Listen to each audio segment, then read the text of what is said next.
कहने की जरूरत नहीं कि रश्मा जीत गई। वह वहीं खड़ी रही जबकि लिंग तियान ड्रेक के चेहरे और कंधों पर लगी चोटों की जांच कर रहा था। इसके अलावा उसकी पीठ पर कुछ बहुत ही स्पष्ट चोटें हैं। उसकी पूंछ की हड्डी के ठीक ऊपर 2 चोटें, वे स्पष्ट रूप से वहां थी क्योंकि रश्मा ने अपनी एड़ियों को वहां दबाकर अपने पैरों को लॉक कर लिया था। बस इतना है कि उन नरकों में और भी कुछ है। ये बहुत स्पष्ट नहीं है कि यह क्या है, लेकिन यह निश्चित रूप से उसके मांस में गहराई तक घुस गया और उसकी हड्डियों पर कुछ छोटे छोटे फ्रैक्चर भी छोड़ गया। ड्रेक को तो कभी मौका ही नहीं मिला। रश्मा बस उस दृश्य को देखती रही जब तक लिंग तियान ने उसे जाने नहीं दिया। भीड़ ने ताली बजाकर और सीटियां बजाकर जयकारे लगाए, लेकिन निश्चित रूप से प्रतिभागी थोड़े और घबरा गए। कम से कम देर से चरण के साधकों ने तो ऐसा किया। कोवा किसी कारण से शांत है और सैम को इतना दबाव महसूस नहीं हुआ। ऐसा नहीं है कि उसे जीत का पूरा भरोसा है और ऐसा भी नहीं है कि वह इतना अहंकारी हो गया है कि उसे यकीन हो गया है कि वह निश्चित रूप से नहीं हारेगा। उसे बस ऐसा लगता है कि बाकी लोगों की तुलना में उसका दांव कम है। यदि वह आगे बढ़ने की अपनी जुनूनी मजबूरी से एक कदम पीछे हटे तो उसके वास्तविक प्रतिस्पर्धी खिलाड़ी ही हैं। उनके पास इस बात के पुख्ता सबूत हैं कि वे अभी तक कोई सफलता हासिल नहीं कर पाए हैं। सैम के हिसाब से इसमें कुछ महीने लगेंगे जब तक कि उन्हें कोई ऐसा सहयोग न मिले जो उनके अनुमान से परे हो। फिर भी वे बहुत आगे हैं। वह इसमें केवल इसलिए भाग ले रहा है ताकि और अधिक अराजकता पैदा की जा सके। वह ऐसा कर सकता है चाहे वह एकल मुकाबले का हिस्सा हो या नहीं। इसलिए कुछ समय में पहली बार उस पर बहुत ज्यादा आत्मप्रेरित दबाव नहीं था और वह बिना किसी जोखिम के स्वतंत्र रूप से काम कर सकता है।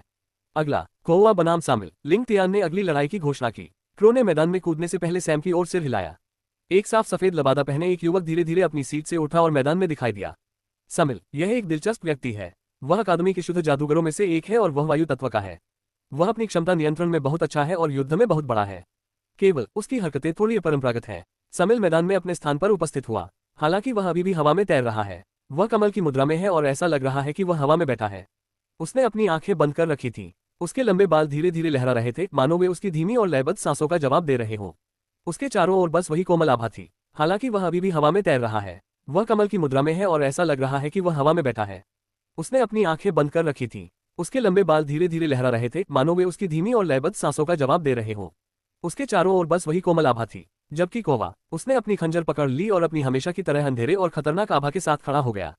क्रो को दूसरे ग्रेड के छात्रों में मिडिल स्टेज के छात्रों में सर्वश्रेष्ठ माना जाता है। वह दूसरे ग्रेड से छात्र परिषद का प्रतिनिधित्व करने वाला नेता भी है। ये कहना सुरक्षित है कि उसे यह पद उसके सुंदर चेहरे की वजह से नहीं मिला, क्योंकि उसके पास चेहरा ही नहीं था। वह युद्ध में अच्छा है। उन्होंने जो एकमात्र गलती की थी वही ये थी कि उन्होंने फ्रेशमैन प्रवेश परीक्षा के दौरान मैदान में व्हाइट के साथ साहपूर्वक मुकाबला किया था और हार गए थे। ये सही है कि उन पर कई प्रतिबंध लगाए गए हैं, लेकिन ये कहना गलत नहीं होगा कि उनकी प्रतिष्ठा को थोड़ा धक्का लगा है। अब उनके पास इसे साफ करने का एक अच्छा मौका है। उसने 2 खंजर थाम लिए और लड़ाई शुरू होने का इंतजार करने लगा। लिंग तियान ने कुछ सेकंड तक उन्हें देखा और फिर सिर हिलाकर घोषणा की, झगड़ा करना। स्वूश, कोवा गायब हो गया। वह एक अंधेरे की तरह था जिसे देखा जा सकता था। वह 1 सेकंड के भीतर समिल की पीठ के पीछे फिर से प्रकट हुआ और हमला करने के लिए तैयार था। बूम! समिल ने अपनी आंखें नहीं खोली, बल्कि उसकी पीठ से बालों का एक गुच्छा निकला और क्रो को लगा, जिससे वह पीछे हट गया। कोवा ने अपने आप को संपीड़ित हवा के रास्ते से बाहर निकालते हुए दाईं ओर घुमाया और पुनः आगे बढ़ गया। समिल ने एक बार फिर वही रणनीति अपनाई। हालांकि इस बार संपीड़ित हवा के बाद हवा के ब्लेड कोवे के पीछे से आते हैं और उस पर हमला करते हैं। अगर वह उस एयर कैनन की वजह से पीछे हटता है तो वह सीधे उन हवा के ब्लेड के रास्ते में गिर जाएगा। भले ही वह ऐसा न करे और अपनी जगह पर रुक जाए, ब्लेड उसे पकड़ लेंगे। उसे नीचे जाकर चकमा देना होगा या हवा के तोप को पूरी तरह से रोकना होगा और आगे बढ़ना होगा। सभी ने यही सोचा। यह एक स्पष्ट दृष्टिकोण की तरह लग रहा था, लेकिन सभी को आश्चर्य हुआ। क्रो ने एक अजीब हरकत की। वह अपने पैरों से हवा के तोप पर हमला करके पीछे की ओर झुक गया। जब वे संपर्क में आए, ओह! एक तेज धमाकेदार आवाज आए, लगभग एक दबी हुई गोली की आवाज जैसी, इससे पहले कि वह हवा के ब्लेड की ओर खुद को गोली मारता। यहां तक कि समिल भी हैरान रह गया। इससे पहले कि वह कुछ प्रतिक्रिया कर पाता, क्रो ने हवा में एक हवा के ब्लेड को लात मार दी। ओह! हवा का ब्लेड गायब हो गया और उसने उस झटके का इस्तेमाल करके फिर से सैमिल की ओर कदम बढ़ाया। वह गोली की तरह गोली चला रहा था, ऐसी गति से जो आमतौर पर दिव्य विमान दीक्षा के मध्य चरण में नहीं देखी जाती। सैम को भी लगा कि उस गति को पाने के लिए उसे अपने छाया समलन या आंशिक प्रकाश समलन का उपयोग करना होगा, लेकिन क्रो तो इसे अपने सामान्य रूप में ही प्रयोग कर रहा है। Few few few! हवा के झोंके अचानक से निकलकर कोवे पर झपट्टा मार रहे थे और उसकी प्रगति में बाधा डालने की कोशिश कर रहे थे। उन्होंने समिल को पूरी तरह से घेर लिया और कोवे के लिए कोई जगह भी नहीं छोड़ी। इस बीच कोवा हवा के झोंकों को लात मारकर और उन्हें कदम रखने के पत्थरों की तरह इस्तेमाल करके विक्षेपित कर रहा है। उसकी गति को छोड़ दे तो अगर उसके और हमलों के बीच संपर्क न होता और उसके बाद ऊर्जा का उत्सर्जन न होता तो उसे ट्रैक करना मुश्किल होता। सैम को अपनी ऊर्जा दृष्टि को सक्रिय करना पड़ा और कोवे द्वारा पीछे छोड़े गए ऊर्जा के निशानों को देखने के लिए भी पूरी ताकत से इसका इस्तेमाल करना पड़ा। ऐसा लगता है जैसे वह इस क्षेत्र में पूरी तरह घुल मिल गया है। उसे सामान्य रूप से महसूस नहीं किया जा सकता था। जिस गति से वह जा रहा था उसे देखा नहीं जा सकता था। वह मुश्किल से कोई आवाज निकाल रहा था। हालांकि वह सामने ही है, फिर भी ऐसा लगता है कि वह वहां नहीं है। सैम को संदेह था कि उसकी आध्यात्मिक समझ उसे चुन लेगी। ये पहली बार नहीं है जब सैम ने क्रो को इस तकनीक का इस्तेमाल करते देखा है, उसने हब के सिमुलेशन में सैकड़ों बार ऐसा देखा है। क्रो वाइट के खिलाफ अपनी हार के बाद से ही इस तकनीक को निखार रहा है। उनकी शैली रिकॉइल शैली से बहुत मिलती जुलती है, लेकिन ये बहुत अलग भी है। भले ही ऐसा लग रहा था कि वह हमलों के रिकॉइल का इस्तेमाल कर रहा है, लेकिन सटीक रूप से कहें तो वह हमलों से ऐसे कूद रहा है जैसे कि वे ठोस हो, जबकि उन्हें विक्षेपित कर रहा हो। हमलों का फैलाव उद्देश्यपूर्ण तरीके से किया गया था। प्रतिकर्षण शैली भी इसके बहुत करीब है, लेकिन प्रतिकर्षण शैली हमलों को कम नहीं करती है, ये सिर्फ उन्हें एक तरफ खिसका देती है। इसे पूरी तरह से नई शैली माना जा सकता है, बस सैम के पास इसे नाम देने के लिए कोई शब्द नहीं है। समिल ने अभी भी अपनी आंखें नहीं खोली हैं। नंगी आंखों से दिखाई देने वाला एक सघन वायु गोला उसके चारों ओर घूम रहा है। इससे हवा के ब्लेड और हवा के तोपों को दागा जा रहा है। इसके अलावा पूरे क्षेत्र में हवा के ब्लेड और हवा के तोपों को भी दागा जा रहा है। शुरुआत से ही उन्होंने अपनी आंखें नहीं खोली और मैदान में हवा पर अपना नियंत्रण बढ़ाया। दूसरी ओर कोवा एक बार भी जमीन पर नहीं टिका। ऐसा नहीं है कि वह हवा में उड़ रहा है, वह तो बस पिनबॉल की तरह हवा के ब्लेड के इर्द गिर्द घूम रहा है। लगता है कि समिल एक लंबी लड़ाई लड़ने जा रहा है। वह अपने हमलों का खुलासा किए बिना ही जीत जाएगा। सैम ने अन्य प्रतिभागियों में से एक को बुदबुदाते हुए सुना। खैर, आप जानते हैं कि समिल कैसे चीजों को संभालता है। मुझे पिछले कुछ महीनों में किसी भी लड़ाई में उसकी खुली आंखों या खड़े होने की याद भी नहीं है। अगर वह मदद कर सकता था तो वह विरोधियों को आसानी से निकल जाने देता था। हाँ, कभी कभी मुझे समझ नहीं आता कि वह सिर्फ घमंडी है या सीधे सीधे आलसी है। सैम इस पर मुस्कुराए बिना नहीं रह सका, क्योंकि वह जानता था कि ये लोग अपनी अक्कलों में सही हैं। सैमुअल आलसी है और अपनी छवि बनाए रखने के लिए वह हवा में अपने आलसी बैठने को ध्यान के रूप में पेश करता है। वास्तव में अगर कोई स्पष्ट रूप से देखे तो वे देख सकते हैं कि हवा उसकी पीठ और नितंबों को सहारा दे रही है, जिससे उसे अच्छा कमर का सहारा मिल रहा है। लेकिन अधिकांश समय उसके साथी इस बात को नजरअंदाज कर देते हैं, क्योंकि वह लगातार हवा को नियंत्रित करता रहता है और जो लोग इस बात को देख पाते हैं वे इसकी परवाह नहीं करते। उसके आलसी होने के कई अच्छे कारण हैं। हालांकि मुख्य बात यह है कि जब वह गंभीर हो जाता है, और सैम ने देखा है कि वह कितना गंभीर हो सकता है, तो वह सब कुछ मिटा देने की प्रवृत्ति रखता है। वह वास्तव में इस बात से चिंतित है कि यह क्रो के साथ कैसे खेलेगा। ऐसा लग रहा है कि समिल खतरनाक रूप से गंभीर स्थिति के करीब पहुंच रहा है, क्योंकि चाहे वह कितने भी हमले करे वह क्रो को पकड़ने में असमर्थ है, जबकि क्रो अपने नाम के अनुरूप न्याय कर रहा है क्योंकि वह उन हमलों के बीच से उड़कर निकल गया। टिप्पणी 2 सभी को देखें, अपनी पहली टिप्पणी पोस्ट करें, 59 वोट, उपहार भेजें, जारी रखने के लिए नीचे स्वाइप करें।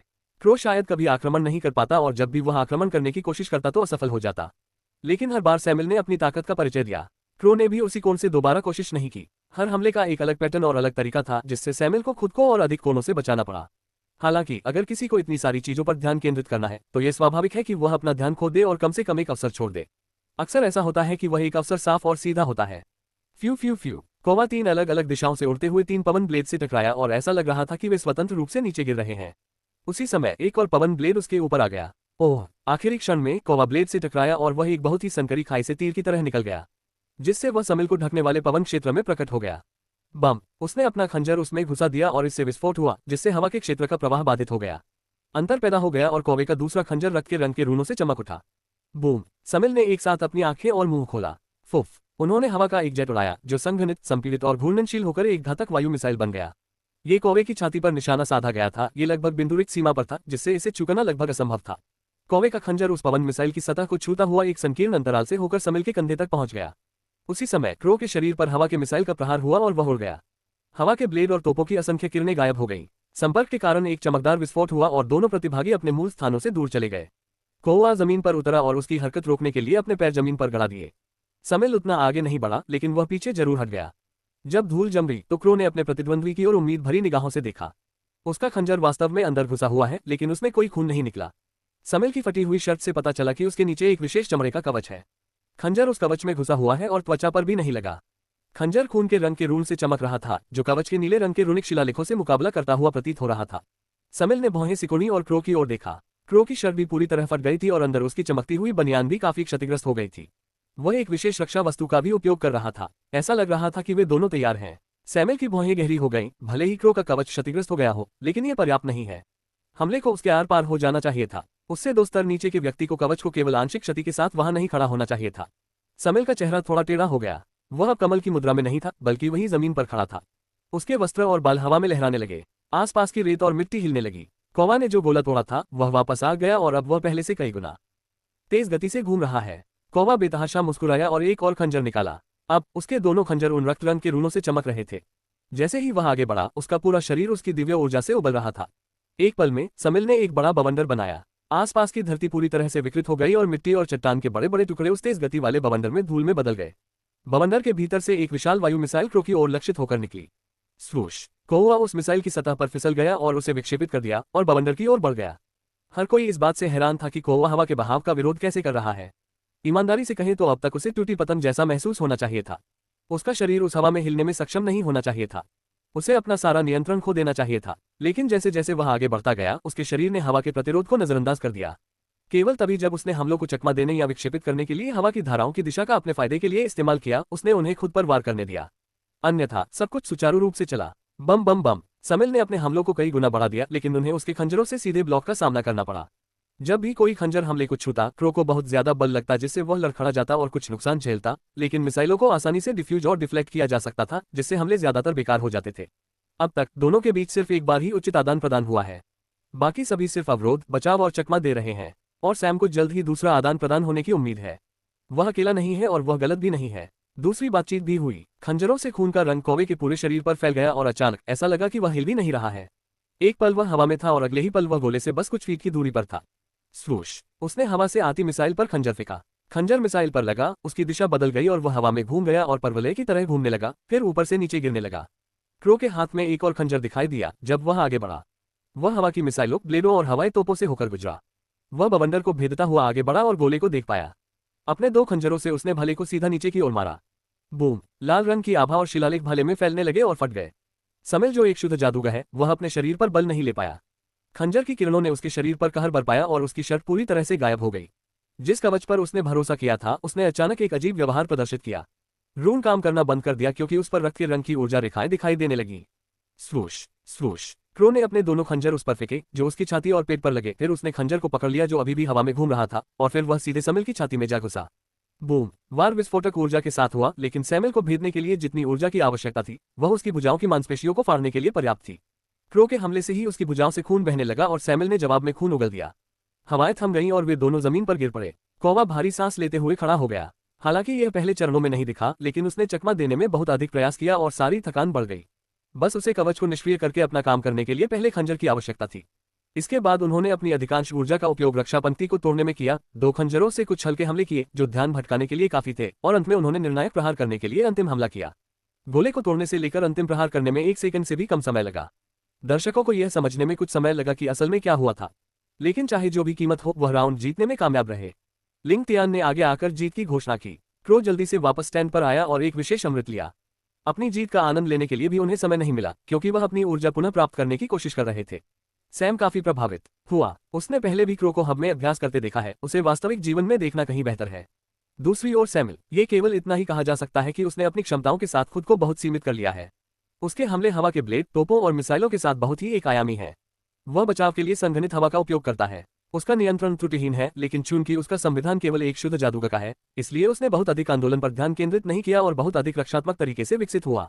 उनकी रणनीति हमेशा से मजबूत रक्षा बनाए रखने और लोगों को थका देने के बाद उन्हें परास्त करने की रही है। हालांकि सैम अभी भी क्रो के हमलों की अनोखी प्रकृति के बारे में पूरी तरह से आश्वस्त नहीं है, लेकिन उन्होंने उसकी उम्मीदों से कहीं ज्यादा अच्छा काम किया। शायद उसे हब से मिली जानकारी का थोड़ा गहराई से अध्ययन करने और इस शैली को समझने की जरूरत है। जैसे ही वह सोच रहा था, अखाड़े को ठीक से व्यवस्थित कर दिया गया। पृथ्वी तत्व वाले एक बुजुर्ग ने पूरे अखाड़े को फिर से बनाया और यह बिल्कुल नया जैसा हो गया। लिंग तियान ने सैम को अंदर आते हुए देखा। सैम की लड़ाई का समय आ गया है। शीर्ष चरण के साधक से लड़ने वाला एकमात्र बचा हुआ मध्य चरण का साधक। सैम ने गहरी सांस ली और तैयार हो गया। अगर उसे जीतने का कोई मौका है तो उसे थोड़ा गंदा संघर्ष करना होगा। उसे लेट स्टेज कल्टीवेटर्स को आसानी से हराने का भरोसा है, लेकिन पीक स्टेज उसे सामान्य से कहीं ज्यादा सावधान रहना होगा और उसे अपने कुछ कार्ड हटाने पड़ सकते हैं।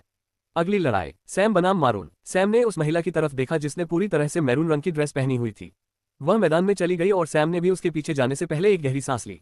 सैम ने मैरून की ओर देखा और उसके दिमाग में लाखों विचार दौड़ गए। जिस तरह से उसने ज्यादातर छात्रों के बारे में बहुत सारी जानकारी इकट्ठी की थी, उसी तरह उसके पास उसकी भी जानकारी थी। जब उसने उसे देखा तो उसके दिमाग में यही बात आई। वह एक स्टाफ यूजर है और उसके पास एक अनोखी क्षमता है, खून में हेरफेर। यह एक अनोखी खेती तकनीक है जिसका उपयोग वह करती है जो उसकी वंशावली को पूरक बनाती है। उसके शरीर में अप्राकृतिक मात्रा में रक्त उत्पन्न होता है, कुछ ऐसा जिसे वह अपने अंगों की तरह ही स्वाभाविक रूप से नियंत्रित कर सकती है। यह एक बहुत ही अनोखी संरचना है। उसकी लड़ने की शैली ऐसी है कि जितना अधिक वह खून बहाती है, उतना ही वह आसपास के वातावरण पर नियंत्रण रखती है। जब तक उसकी आध्यात्मिक ऊर्जा और दैवीय ऊर्जा समाप्त नहीं हो जाती, तब तक उसका रक्त बनता रहता है। लेकिन समस्या यह है कि शारीरिक रूप से रक्त के उपयोग की भरपाई के लिए उसकी अवशोषण दर असामान्य रूप से अधिक है। ये सब एक अजीब चक्र है और निष्कर्ष यह है कि उससे लड़ना कठिन है और वह उच्च सहनशक्ति के साथ बहुमुखी है। सैम ने अपने दिमाग में एक दर्जन परिदृश्यों को चलाया, ये देखने के लिए कि यदि वह आगे नहीं बढ़ता तो क्या उसके पास लड़ने का मौका हो सकता था, और वह केवल कुछ दुर्लभ परिदृश्य ही देख पाया जिसमें उसे इन लोगों से निपटने के लिए पहले से तैयार क्यूब्स का उपयोग करना पड़ा। उन क्यूब्स के बिना वह भाग सकता था और कुछ समय के लिए बचाव कर सकता था, लेकिन बस इतना ही। लेकिन अब सफलता और उसके साथ आने वाली हर चीज के साथ उसके पास निश्चित रूप से लड़ने का मौका है। ये केवल उस सिमुलेशन डेटा पर आधारित है जो उसने हमसे उसके बारे में प्राप्त किया था। इसलिए अगर उसकी हरकतें उन सीमाओं से बहुत अधिक नहीं बढ़ती हैं तो वह सही होगा। झगड़ा करना, लड़ाई की घोषणा की गई। सैम ने तुरंत आंशिक छाया सम्मेलन को सक्रिय किया और अपने खंजर पकड़े। उसने उस रूप में जितनी तेज गति से संभव था उतनी तेजी से उसकी ओर गोली चलाई। टकराना, मेरॉन की छड़ी ने उसके खंजर पर वार किया और उस हमले को एकदम नजदीक से चकमा दे दिया। उसके चेहरे पर कोई बदलाव नहीं आया, वह जरा भी घबराई हुई नहीं है, उसमें जरा भी सावधानी का भाव नहीं है। स्वूश, उसने अपनी लाठी घुमाई और उसे उसके खंजर के साथ फेंक दिया। सैम उसी गति से वापस आया और हर संभव दिशा से उस पर हमला किया। बैंग बैंग बैंग, धातु के टकराने की आवाज पूरे मैदान में गूंज रही थी। ये लगभग पिछली लड़ाई जैसा ही है, सिर्फ इतना है कि क्रो के पास अपने और सैमुअल के बीच की दूरी को कम करने का मौका नहीं था, लेकिन यहाँ सैम दूरी को कम करने में कामयाब रहा, लेकिन वह हमला करने में असमर्थ है। बेशक मेरॉन भी सैमुअल की तरह रक्षात्मक किस्म का नहीं है। कुछ ब्लॉक के बाद उसने आखिरकार अपनी चाल चली। उसकी गति सैम जितनी ही थी, अगर उससे ज्यादा नहीं। अब सैम की बारी थी खुद को बचाने की। बैंग बैंग बैंग, सैम ने 3 हिट रोक दिए और उसे पहले से ही थोड़ा सा घिरा हुआ महसूस हो रहा था। उसकी गति प्रभावशाली और समय त्रुटिहीन था। उसका स्टाफ घूम गया और एक ऊर्ध्वाधर स्विंग के साथ उसके सिर पर आ गिरा। टकराना, सैम ने उसके दोनों खंजरों को रोक दिया। उस पल उसने डंडे को नीचे धकेलना शुरू कर दिया, फिर उसने डंडे के बीच में अपनी हथेली से जोर से उसे और नीचे धकेल दिया। सैम ने महसूस किया कि बल उसके शरीर में घुस गया। डंडा खंजरों से फिसल गया, यहाँ तक कि अपनी छाया आंशिक सम्मेलन के साथ वह अपने सिर से बचने में कामयाब रहा और वह कंधे पर जा गिरा। वह तुरंत वापस चमक गया और पूर्ण छाया सम्मेलन को सक्रिय कर दिया। लेकिन सैम को वास्तविकता का एहसास कराने के लिए वह आगे बढ़ी और अपनी तलवार के सिरे से सीधे उसकी छाती पर वार किया तथा फिर उसके सिर पर वार किया। स्वूश, सैम ने अपने सिर की ओर आ रहे डंडे को चकमा दिया, लेकिन फिर भी वह उसके पास से निकल गया। फिर अचानक डंडे की दिशा बदलने से एक और झटका आया जो एक बार फिर उसके सिर पर लक्षित था। सैम ने झुककर एक तरफ लुढ़ककर उस पर हमला करने की कोशिश की। उसने खंजर को रोक दिया, लेकिन इस बार सैम ने उसे पीछे हटाने की शैली अपनाई। संपर्क ने उसे डंडे से नीचे खिसकने में मदद की। वह घूमा और दूसरे खंजर से उसे मारने की कोशिश की। टकराना, उसने फिर से डंडे से उसे रोक दिया, लेकिन इस समय खंजर की नोक पर एकत्रित ऊर्जा अचानक एक गोले में बदल गई और उसके चेहरे पर गोली मार दी गई। छाया ऊर्जा के साथ एक ऊर्जा गोली की तरह। स्वूश, गोली उसके गाल को छूती हुई निकल गई और उसे पीछे हटना पड़ा। छोटी गोली ने एक छोटा सा घाव छोड़ा, बस इतना ही। लेकिन उस घाव को अभी भी उस छाया ऊर्जा से मजबूत किया गया है जो कुछ जोड़ सकती है। फिर भी यह इस बिंदु पर बाल्टी में एक बूंद मात्र है। मेरॉन ने मुस्कुराहट के साथ सैम की ओर देखा और अपना नया नाम लिखा। उसकी गति बढ़ गई और सैम उथले पानी में फिसलन भरे लोच की तरह लग रहा था।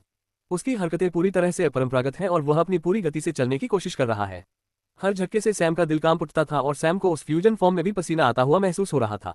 कम से कम उसे ऐसा लग रहा था कि उसे पसीना आ रहा है। स्वूश, धमाका, क्रैश, और इतना ही काफी नहीं था। एक बार फिर उसे सीधा धक्का लगा और वह जमीन पर गिर पड़ा। सैम जल्दी से उठ खड़ा हुआ। कर्मचारी पहले से ही उसकी आंखों के सामने पूरी गति से और ठीक उसी समय उसकी ओर आ रहा था। बूम, एक ऊर्जा विस्फोट, एक छोटी ऊर्जा गोली फट गई। कर्मचारियों की दिशा बदल गई और सैम के शानदार चकमा के साथ वह पहले की तरह ज्यादा प्रयास किए बिना भागने में सफल रहा। वह पहले से ही ऊर्जा भंडार पर एक मामूली खरोंच महसूस कर रहा है। मेरॉन ने पहली बार हिलना बंद किया और सैम को थोड़ा आश्चर्य से देखा। सैम को रुकने की परवाह भी नहीं थी, बल्कि उसे खुशी थी कि उसके चेहरे का भाव थोड़ा सा बदल गया। वह बहुत शांत है और सैम को अपने विरोधियों में यह बात पसंद नहीं आती जब वे इतने शांत होते हैं। जब वे थोड़े खोए हुए और भ्रमित होते हैं तो उनके साथ खेलना मजेदार होता है। इससे निपटना आसान हो जाएगा। बेशक उसकी मौजूदा स्थिति उससे कहीं ज्यादा है, लेकिन यह एक शुरुआत है। सैम के चारों ओर 12 ऊर्जा गोले घूम रहे हैं। वे सभी छाया ऊर्जा से बने हुए थे और उसकी आज्ञा का पालन करने के लिए तैयार थे। मेरॉन ने अपनी भौं उठाई और आगे बढ़ी। उसकी छड़ी अविश्वसनीय गति से उस पर आई। कहने की जरूरत नहीं कि वह पहले से ज्यादा तेज थी और सैम के लिए भी उसकी छाया रूप को उसे साफ साफ चकमा देना मुश्किल था। एक गोला छड़ी के समानांतर चला गया और फट गया। बूम, कर्मचारियों की दिशा बदल गई और इससे उसका संतुलन लगभग बिगड़ गया। सैम ने इस मौके का फायदा उठाया और कर्मचारियों के नीचे सरक गई, लेकिन फिर वह दूर चली गई। जैसे ही वह खुद को संभालने वाली थी, बचे हुए गोले अलग अलग दिशाओं से उसके चारों ओर चक्कर लगाने लगे। बूम बूम बूम, विस्फोटों ने उसे पूरी तरह हिला दिया और वह पूरी तरह से खुली रह गई। सैम के खंजर में कुछ रून भी चमकने लगे। ये गहरे काले रंग के रून हैं जिनमें हल्का लाल और बैंगनी रंग है। स्लैश स्लैश, उसने उसके धड़ पर एक साफ वार किया और उसके कंधे पर वार किया। ये वार उसकी गर्दन पर लक्षित था, लेकिन वह हिलने डुलने में सफल रही और इससे थोड़ा बच गई। उसके धड़ पर वार कवच द्वारा रोक दिया गया था। ये काफी गहराई तक नहीं घुसा, हालांकि कवच को काफी नुकसान पहुंचा और अंकित सुरक्षा को नुकसान पहुंचाया। दूसरी ओर कंधे पर लगी चोट स्पष्ट थी। सैम इस मौके को हाथ से जाने नहीं देना चाहती थी। जैसे ही मेरॉन लाल रंग के धब्बे की तरह तेजी से पीछे हटा, वह अचानक काले धुएं के गुबार में उसके सामने से गायब हो गया। वह 100 गज पीछे की ओर भागी और रुक गई। पफ, तभी सैम उसके पीछे से आया और उसकी पीठ में एक और खंजर घोंप दिया। उसने उसकी हरकत को भांप लिया और बचने की कोशिश की, फिर भी हमला उसकी पीठ पर हुआ, उसके कंधे के ब्लेड के ठीक बगल में। यह भी गहरा नहीं था और उसके कवच को पूरी तरह से भेदने में कामयाब नहीं हुआ। स्वूश, मेरॉन अपनी छड़ी लेकर घूमी। छड़ी उसके कंधे से टकराई और उसे थोड़ी चोट भी लगी। सैम एक बार फिर गायब हो गई और उसके पीछे से फिर से प्रकट हुई। इस बार मेरॉन ने इसका अनुमान लगा लिया और अपनी छड़ी के पिछले हिस्से से जोरदार प्रहार करने में सफल रही, लेकिन साथ ही बूम, उस जगह से छाया ऊर्जा का विस्फोट हुआ जहां खंजर पीछे की ओर फंसा हुआ था। तभी मेरॉन को होश आया कि खंजर अभी भी उसके कवच में फंसा हुआ है। इस बात पर ध्यान न देने की वजह से उसे अपने कवच के शिलालेखों के जाल, कम से कम पीछे के कवच के शिलालेखों के जाल को खोना पड़ा। साथ ही मांस को भी काफी नुकसान पहुंचाया, जिससे खून बहने लगा। चेहरे के बाद दूसरा स्थान जहां से खून बह रहा है। विस्फोट ने उसे सैम की ओर आगे फेंक दिया, जिसने सीधे वार को झेला और ऐसा महसूस हुआ कि उसके फेफड़े जल रहे हैं। जैसे ही वह उसकी ओर आए, उसने अपना हाथ उसकी ओर बढ़ाया और छाया ऊर्जा के साथ एक और ऊर्जा किरण छोड़ी। वह अपना संतुलन नहीं बना सकी और उसने हमले को रोकने के लिए जल्दी से अपनी छड़ी घुमाई, लेकिन संपर्क में आने पर विस्फोट से उत्पन्न अवशिष्ट बल को झेल लिया। बम, उसने जमीन पर लात मारी और आकाश में छलांग लगा दी और सैम से यथासंभव दूरी बनाए रखी। उसे एहसास हुआ कि उसे इस समय अपनी स्थिति का पुनर्मूल्यांकन करने की जरूरत है। अगले कुछ सेकंड तक न तो मेरॉन और न ही सैम हिले। दोनों ही स्थिर खड़े रहे, एक हवा में और दूसरा जमीन पर। सैम ने खुद को शांत करने के लिए गहरी सांसें ली और ऐसा करते समय 2 दर्जन छाया ऊर्जा गोले उसके चारों ओर चक्कर लगाने लगे। उन्होंने अपने ऊपर लगे जोरदार प्रहारों से उबरने की भी कोशिश की। वे इस सम्मिलन रूप में भी दर्द कर रहे हैं। दूसरी ओर मेरॉन ने बस एक बार उसे देखा और फिर अपनी आंखें बंद कर ली। वह लगभग 10 सेकंड के लिए गहरी सोच में डूबी रही, फिर उसने अपनी आंखें फिर से खोली। सैम ने खुद को हवा में उछाला जैसे कि वह एक तीर की तरह मारोन की ओर बढ़ रहा हो। वह आगे बढ़ते हुए छाया ऊर्जा की पूंछ की हवाएं छोड़ता रहा। मारोन ने अपने हमले से उस पर निशाना साधा। बूम बैंग, विस्फोट की आवाज और टकराव की आवाज। इन दोनों के अलावा अगले कुछ मिनटों तक कुछ और सुनाई नहीं दिया। मेरॉन अपने बचाव और हमलों में बेहद मजबूत हो गई। उसने अपनी हरकतें कम से कम रखी। सैम के पास अब अपनी छाया का उपयोग करने का लाभ नहीं था, इसलिए उसे ऊर्जा के गोले से काम चलाना पड़ता है। वे लगातार विस्फोट कर रहे हैं, लेकिन उनका काम नुकसान पहुंचाना नहीं था, बल्कि उसे चकमा देने, भागने और खुलने में मदद करना था। सैम ने कोई अन्य तरकीब नहीं अपनाई और छाया सम्मेलन जारी रखा। वह निश्चित रूप से जानता था कि मेरॉन के वर्तमान हमले उसे एक साफ, बिना बचाव, बिना विक्षेपित हित के साथ उच्च स्वर्ग में भेज देंगे। एक और केवल एक की आवश्यकता होगी यदि वह खुद का बचाव नहीं कर रहा है। यह सुनिश्चित करने के लिए कि ऐसा न हो, छाया सम्मेलन ही एकमात्र ऐसा तरीका है जो पर्याप्त रूप से लचीला, चुस्त और स्वतःस्फूर्त है। टेंगो हवा में जारी रहा और सैम ने खुद को संभाल लिया। हालांकि प्रवाह का नियंत्रण अभी भी मेरॉन के हाथों में था। बूम, एक धमाके के साथ सैम ने एक और मौका ढूंढ लिया, लेकिन जैसे ही वह हिट करने के लिए आगे बढ़ा, मेरॉन ने एक अप्रत्याशित चाल चली। उसका डंडा सैम के दोनों हाथों के बीच में चला गया। एक झटके में सैम के हाथ एक अजीब से ताले में फंस गए। इससे पहले कि वह कुछ समझ पाता, वह मारोन के आमने सामने आ चुका था। सैम ने अपने दांत पीस लिए और उनके चारों ओर दर्जनों ऊर्जा के गोले दिखाई दिए। मारोन ने सैम की भुजाओं को तोड़ने की कोशिश की, लेकिन छाया सम्मेलन उसे थोड़ी मदद कर रहा है। हालांकि उसकी ऊर्जा जो उसके शरीर पर आक्रमण करने की कोशिश कर रही है, उसे चोट पहुंचा रही है। चलो, उन्हें विस्फोट कर दो। विस्फोट करना ही उनका सब कुछ नहीं है। अगले ही पल गोले एक संरचना में व्यवस्थित हो गए, जिससे उसकी पीठ के पीछे एक ऊर्जा संकेंद्रण बिंदु बन गया। उसने धागे को महसूस किया और भागने का लक्ष्य बनाया। हालांकि सैम ने उसी लॉक का इस्तेमाल किया और अपनी ताकत का इस्तेमाल करके उसे अपनी जगह पर बनाए रखा। मानो ये पर्याप्त नहीं था, छाया ऊर्जा पर आधारित कई लताएं गोलाकार वस्तुओं के भीतर से निकली और उसके चारों ओर उलझ गईं तथा उसे अपनी जगह पर जकड़ लिया। स्वूश, छाया ऊर्जा की ऊर्जा किरण उस पर फेंकी गई। उस समय उसने अपने दांत पीसकर सैम को देखा। उसकी आंखें उस रक्त लाल रंग से चमक उठी। उसके चेहरे से कट के नीचे टपकने वाली छोटी रक्त की बूंद सैम की आंख की ओर एक तेज सुई में बदल गई। स्वूश, सैम को छोड़ना पड़ा, लेकिन उसे उलझाए हुए बेलें गायब नहीं हुई, बल्कि फट गई। मेरॉन ऊर्जा किरण के रास्ते से हट गई और बेलों के विस्फोट के लिए खुद को तैयार किया, लेकिन उसे आश्चर्य हुआ कि कोई भी विशाल विस्फोटक बल उसे नष्ट नहीं कर रहा था। वह लड़खड़ा कर नीचे गिर गई क्योंकि बेलें काले धुएं के गुबार में गायब हो गईं। उसका दिल तेजी से धड़क रहा था और वह भारी सांस ले रही थी। सैम ने उससे जितना संभव हो सके उतनी दूरी बनाए रखी। यह एक करीबी मुकाबला था। खून से बनी सुई लगभग उसकी आंख में घुस गई। अगर उसकी तत्काल प्रतिक्रिया न होती, तो सिर्फ एक बार करने के लिए आंख की बलि देना बहुत बड़ी बात है। मेरॉन ने अपनी उखड़ी हुई सांसों के साथ सैम को देखा। वह गुस्से में है, यह उसकी आंखों में साफ झलक रहा था। सैम के चारों ओर 2 दर्जन से ज्यादा गोलाकार आकृतियां उभरी जैसे ही सैम ने उसे मुस्कुराते हुए देखा। मानो सैम को जवाब देने के लिए उसकी पीठ पर लगे घाव से खून निकल आया। खून से बनी कई ब्लेडें उसके चारों ओर मंडरा रही थीं। आप कर चुके हो, वह बुदबुदाई और सैम की ओर दौड़ी। जब गोले हमेशा की तरह विक्षेपित करने के लिए आगे बढ़े, तो ब्लेड ने प्रतिक्रिया की और गोले पर हमला किया। उन्हें विक्षेपित करते हुए उन्हें समय से पहले विस्फोट कर दिया। सैम ने रिपल स्टाइल और रिपेल स्टाइल को सक्रिय किया और अपने खंजरों से कर्मचारियों का सामना किया। संपर्क के कारण हुए विस्फोट से वह नीचे गिर गया, जिससे एक अंतराल पैदा हो गया। स्वूश स्वूश, नीचे से उस पर 2 खंजर फेंके गए। उसने आसानी से उन्हें टाल दिया, लेकिन उसका काम अभी खत्म नहीं हुआ था। स्वूश स्वूश स्वूश, प्रक्षेप्य हथियार हवा में फेंके गए। सभी का लक्ष्य उस पर था। रक्त ब्लेड उन्हें विक्षेपित करने के लिए पर्याप्त थे क्योंकि वे उसकी ओर बढ़ रहे थे और उसके पीछे वह अपनी खूनी छड़ी के साथ थी। हालांकि जिन प्रक्षेपियों के पास से वह गुजरी, वे छाया ऊर्जा के साथ प्रतिक्रिया करते हुए अपनी पूरी महिमा में उत्सर्जित हुए और उनमें से मानवीय आकृतियां प्रकट हुई। छाया मरे हुए प्रक्षेपियों से उभरे और अब पीछे मंडरा रहे हैं। मेरॉन ने अविश्वास में अपनी आंखें बड़ी कर ली क्योंकि वह मरे हुए प्राणी उसके पीछे दिखाई दिए। सैम ने अपना डंडा बाहर निकाला क्योंकि छाया ऊर्जा उससे भड़क उठी थी। उसने जमीन पर लात मारी और उसकी ओर गोली चलाई। स्वूश! मेरॉन ने पलटकर छाया मरे हुए लोगों के हमलों को रोका और खून के सभी ब्लेड उसकी ओर फेंके। जब वह मरे हुए लोगों में से एक का सिर उड़ाने वाली थी तो उसे एहसास हुआ कि ब्लेड लक्ष्य से चूक गए हैं। सैम धुएं के गुबार में गायब हो गया और वह अपने एक मरे हुए के पीछे फिर से प्रकट हुआ। यह मरा हुआ वही था जिसे वह निशाना बना रही थी। उसकी छड़ी मरे हुए व्यक्ति से टकरा गई जबकि सैम की छड़ी उसके सिर पर लगी। एक साफ सीधा प्रहार। मेरॉन हवा में लट्टू की तरह घूम गई और उसके मुंह से खून की छींटें निकल रहे थे। सैम ने मौका बर्बाद नहीं किया। वह एक बार फिर गायब हो गया और एक अन्य छाया मरे हुए के पास पुनः प्रकट हुआ जो मारोन के सबसे निकट था। टकराना। मेरॉन ने इस प्रभाव के लिए स्वयं को तैयार किया और उसके प्रयास को रोक दिया। टकराना। वह उसे आसानी से रोकने में सक्षम थी लेकिन उसके पीछे से आए मरे हुए व्यक्ति को नहीं रोक पाए। मरे हुए व्यक्ति ने उसकी पीठ पर वार किया जिससे पहले से खून बह रहा घाव और बढ़ गया। मारोन अचानक दर्द से कराह उठा और पीछे की ओर लात मारी। मुर्दा धुएं के गुबार में नष्ट हो गया। सैम ने भी वैसा ही किया और वहां से गायब हो गया। फिर दूर एक मुर्दे के पास दिखाई दिया। अब तक मेरॉन ने सैम के 2 मरे हुओं से निपटा था लेकिन समस्या यह है कि वे सिर्फ छाया मरे हुए हैं। उन्हें फिर से जीवित किया जा सकता है बशर्ते सैम के पास पर्याप्त आध्यात्मिक ऊर्जा और उस पर अच्छा नियंत्रण हो। सैम के पास दोनों ही थे। सैम ने उस पर 2 और प्रोजेक्टाइल फेंके। उसने अपने होंठ सिकोड़े और महसूस किया कि उन्हें रोकना या उन्हें विक्षेपित करना शायद आदर्श नहीं होगा। इसलिए उसने उस समय सबसे उचित निर्णय लेने का फैसला किया। उसने चकमा दिया। वह उनसे दूर भाग गई और प्रक्षेप्य उसके काफी करीब से चूक गए। हालांकि सैम ने उन्हें मरे हुए लोगों को पैदा करने के लिए इस्तेमाल नहीं किया। वह बस उस पर प्रक्षेप्य फेंकता रहा और वह उनसे बचती रही और यथासंभव दूरी बनाए रखने की कोशिश करती रही। मेरॉन ने अपनी छड़ी घुमाई और उसकी पीठ पर लगे घावों से और खून बहने लगा। खून बहना अप्राकृतिक और निश्चित रूप से खतरनाक लग रहा था लेकिन फिर भी उसका रंग नहीं बदला। खून भी प्रक्षेप्य में बदल गया और उसने उन्हें सैम पर फेंकना शुरू कर दिया। उसके नियंत्रण का तरीका भी अनोखा है क्योंकि वह प्रक्षेपास्त्रों को फेंकने के लिए आवश्यक ऊर्जा को प्रक्षेपित करने के लिए अपनी छड़ी का उपयोग करती थी। एक और अनोखी बात यह है कि जब सैम ने उन्हें चकमा दिया तो उसे एहसास हुआ कि वे उसकी ओर बढ़ रहे हैं। वह अपने खून से और अधिक रक्त प्रक्षेपास्त्र बनाते हुए रक्त प्रक्षेपास्त्रों को नियंत्रित कर रही है। सैम ने भी अपने हमलों की गति बढ़ानी शुरू कर दी लेकिन उसकी अधिकांश ऊर्जा चकमा देने में चली गई। उसका रक्तस्राव खतरनाक दर से बढ़ गया है लेकिन वह रुकने का कोई संकेत नहीं दे रही है। वह धीमी नहीं पड़ रही है, नियंत्रण नहीं खो रही है और कमजोरी या चक्कर आने का भी कोई संकेत नहीं दिखा रही है। सैम को यकीन है कि यदि किसी अन्य किसान का इतना खून बहता तो वे अब तक मर चुके होते। जैसे जैसे समय बीतता गया सैम की हरकतें सीमित होती गईं। बस इतना है कि उसके चारों ओर बहुत ज्यादा खून बह रहा है और यह सब उसे मारने की कोशिश कर रहा है। जैसे जैसे यह आदान प्रदान जारी रहा बाकी सभी लोग लड़ाई में व्यस्त हो गए। वे दोनों पक्षों से बहुत प्रभावित हैं लेकिन सैम की लड़ने की शैली ढेर सारे सवाल खड़े कर रही है। वह अपनी अन्य क्षमताओं का उपयोग क्यों नहीं कर रहा है? वह लगभग 10 तत्वों का उपयोग करता है, वह उस छाया तत्व पर इतना अधिक क्यों अड़ा हुआ है? मुझे लगता है कि ऐसा कुछ करना एक बेहतर निर्णय है। यह उनका मुख्य विकल्प हो सकता है जिस पर उन्हें भरोसा है। और छाया तत्व की गति ही शायद एकमात्र कारण है कि वह इतने लंबे समय तक जीवित रहा।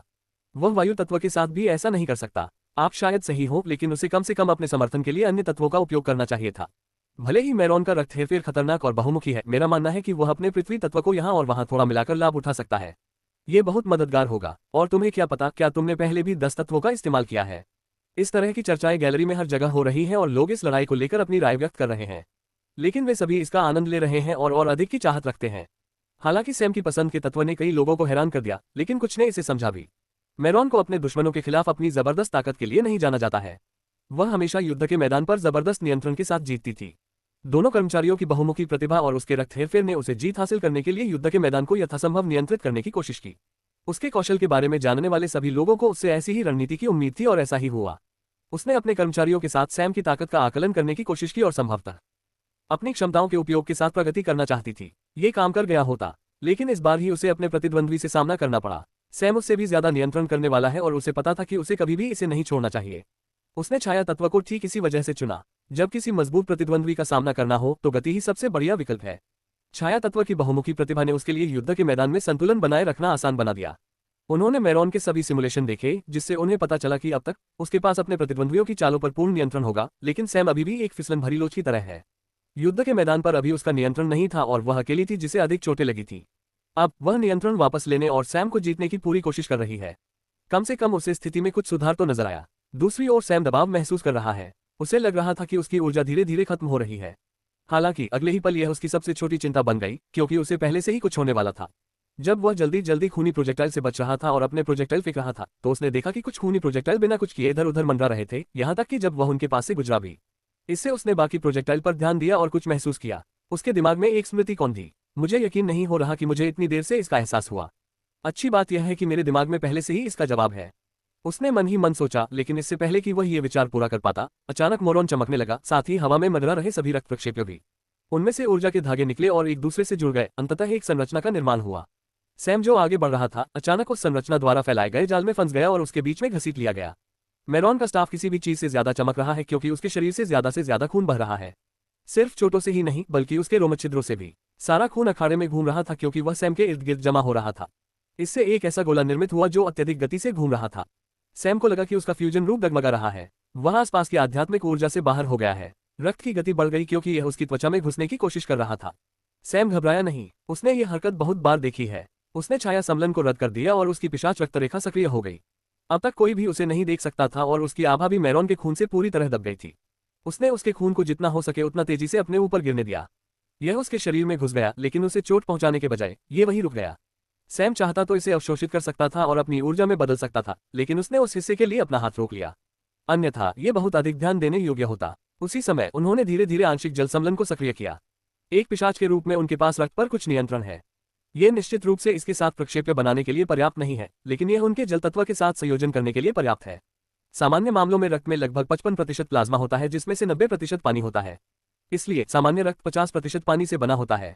इसका बाकी हिस्सा इस पानी के साथ मिल जाता है, इसलिए जब वह रक्त के भीतर पानी को चलाता है तो बाकी पानी भी चलता है।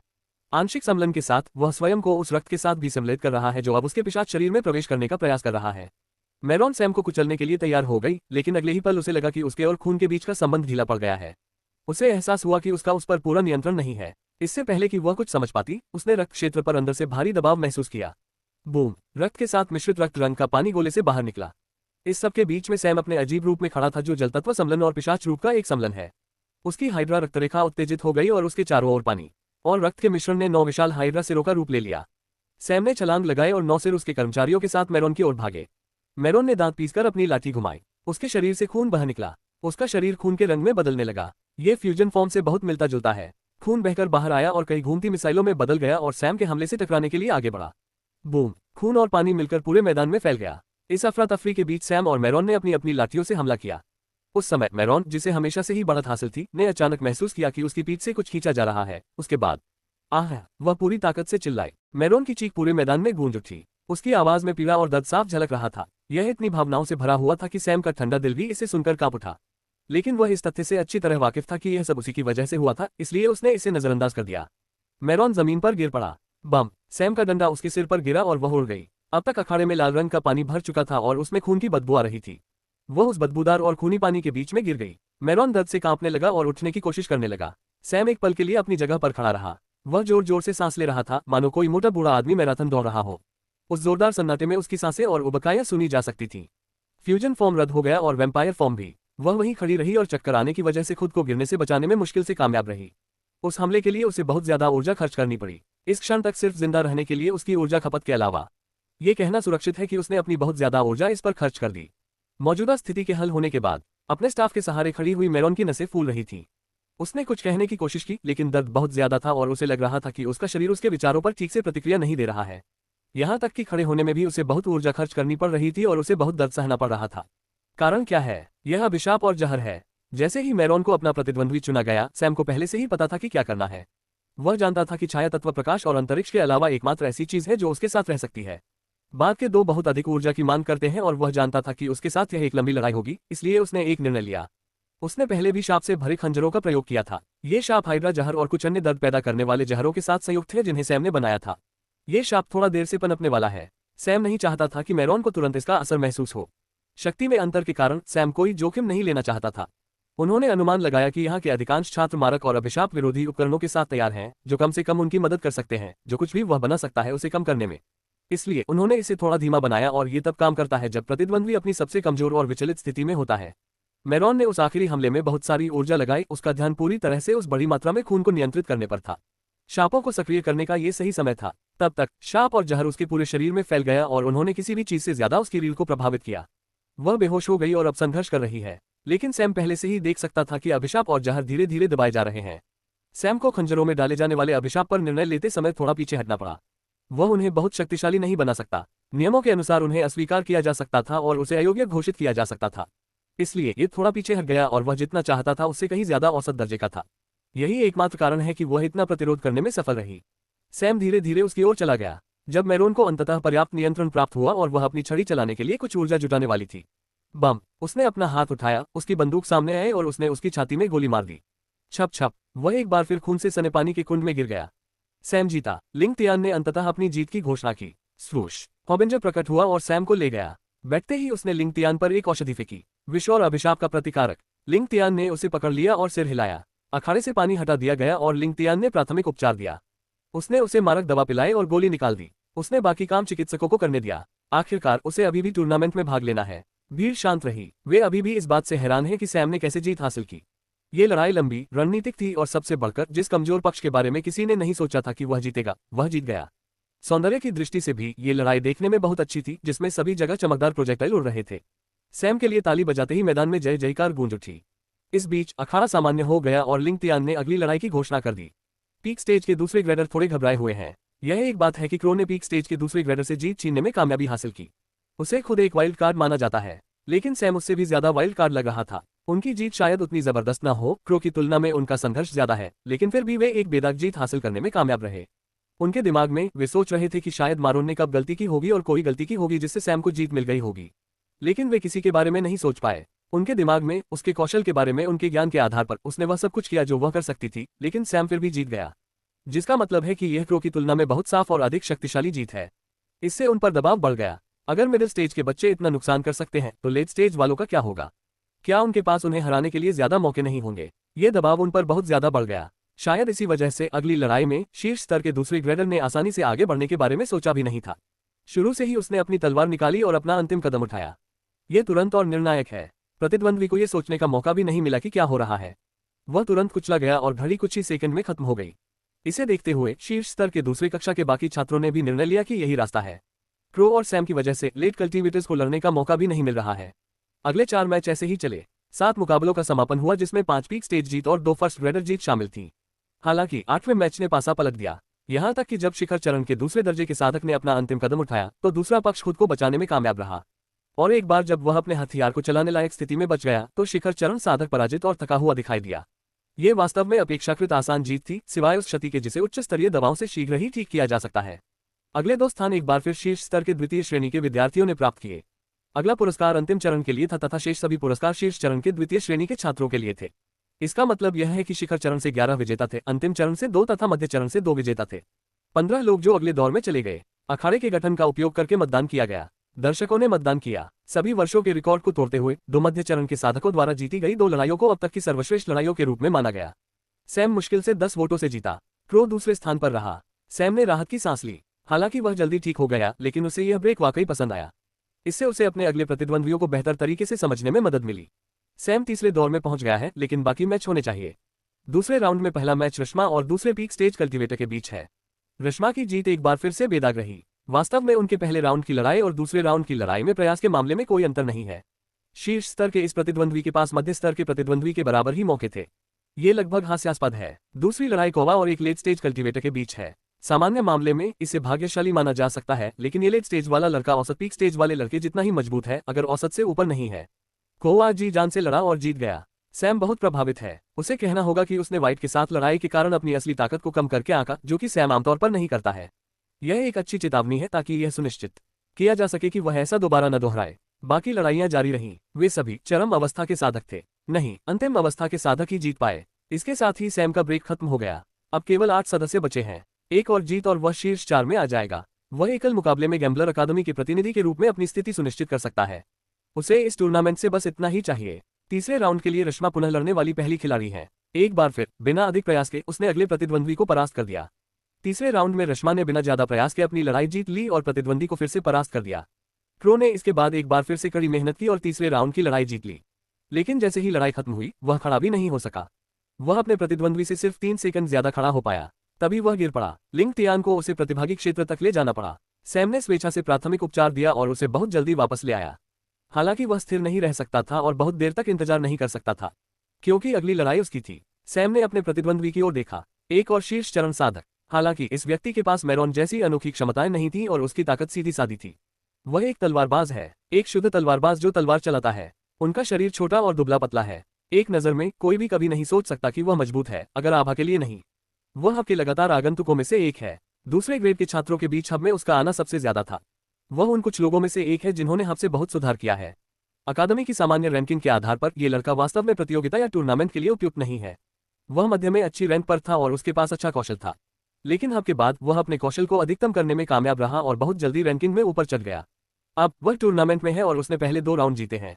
जब बात मुकाबले की आती है तो उसे मूल रूप से जुआरी अकादमी में सभी दूसरी ग्रेड के छात्रों में शीर्ष 10 में रखा जाता है। अगर उसे अन्य अकादमियों में भी रखा जाए तो भी वह सूची में बहुत पीछे नहीं रहेगा। सैम को उस पर गर्व महसूस हुआ। आखिरकार उसकी क्षमताएं अप्रत्यक्ष रूप से सैम की देन है। सैम धीरे धीरे अखाड़े में चला गया और अपने सामने खड़े युवक को देखा। युवक ने एक सांस छोड़ी और अपनी तलवार निकाली। वह तनावग्रस्त और शांत दिखाई दिया। उन्होंने कोई अनावश्यक चेतावनी नहीं दी, उन्होंने सैम के बारे में बुरा भला कहने की कोशिश नहीं की और उन्होंने सैम के विकास के स्तर के बारे में कुछ घिसी-पिटी बातें कहकर उसे नीचा दिखाने की कोशिश भी नहीं की। उसने शांत रहने की कोशिश की और अपना मुंह बंद रखा। इससे वह और भी प्रभावशाली हो गया। आखिरकार बकना आसान है, चुप रहना कठिन है और बेशक ज्यादा फायदेमंद है। सैम ने गहरी सांस ली और अपनी दोनों हैंडगन निकाल ली। उसे पक्का यकीन था कि अगर उसने अपनी बंदूकों की पूरी ताकत और अपने पास मौजूद सभी खास गोलियों का इस्तेमाल किया तो अखाड़े के गठन में उन्हें खारिज कर दिया जाएगा, क्योंकि उन्हें खास कलाकृतियों के रूप में वर्गीकृत किया जाएगा। सैम ने गहरी सांस ली और अपनी दोनों हैंडगन निकाल ली। उसे पक्का यकीन था कि अगर उसने अपनी बंदूकों की पूरी ताकत और अपने पास मौजूद सभी खास गोलियों का इस्तेमाल किया तो अखाड़े के गठन में उन्हें खारिज कर दिया जाएगा, क्योंकि उन्हें खास कलाकृतियों के रूप में वर्गीकृत किया जाएगा। कम से कम उनका तो यही मानना था। तो गोली सबसे शक्तिशाली तो नहीं है, लेकिन उनमें काफी ताकत है। स्वूश! प्रतिद्वंद्वी ने चाल चली। वह सीधे सैम की ओर बढ़ा। न हवा में उड़ रहा था न कूद रहा था, वह सैम की ओर तेजी से बढ़ रहा था। बूम! सैम ने जमीन पर गोली चलाई, सीधे रास्ते पर जिस पर प्रतिद्वंद्वी जा रहा था। बूम! एक हल्का सा धमाका सुनाई दिया और जिस जगह पर गोली चलाई गई थी वहां एक बड़ा गड्ढा बन गया। इसके साथ ही उस बिंदु से पृथ्वी तत्वीय ऊर्जा की एक लहर प्रतिद्वंद्वी की ओर फैल गई। इसके बाद सैम ने अपनी बंदूक पर कुछ बार टैप किया और उस पर एक रून चमक उठा।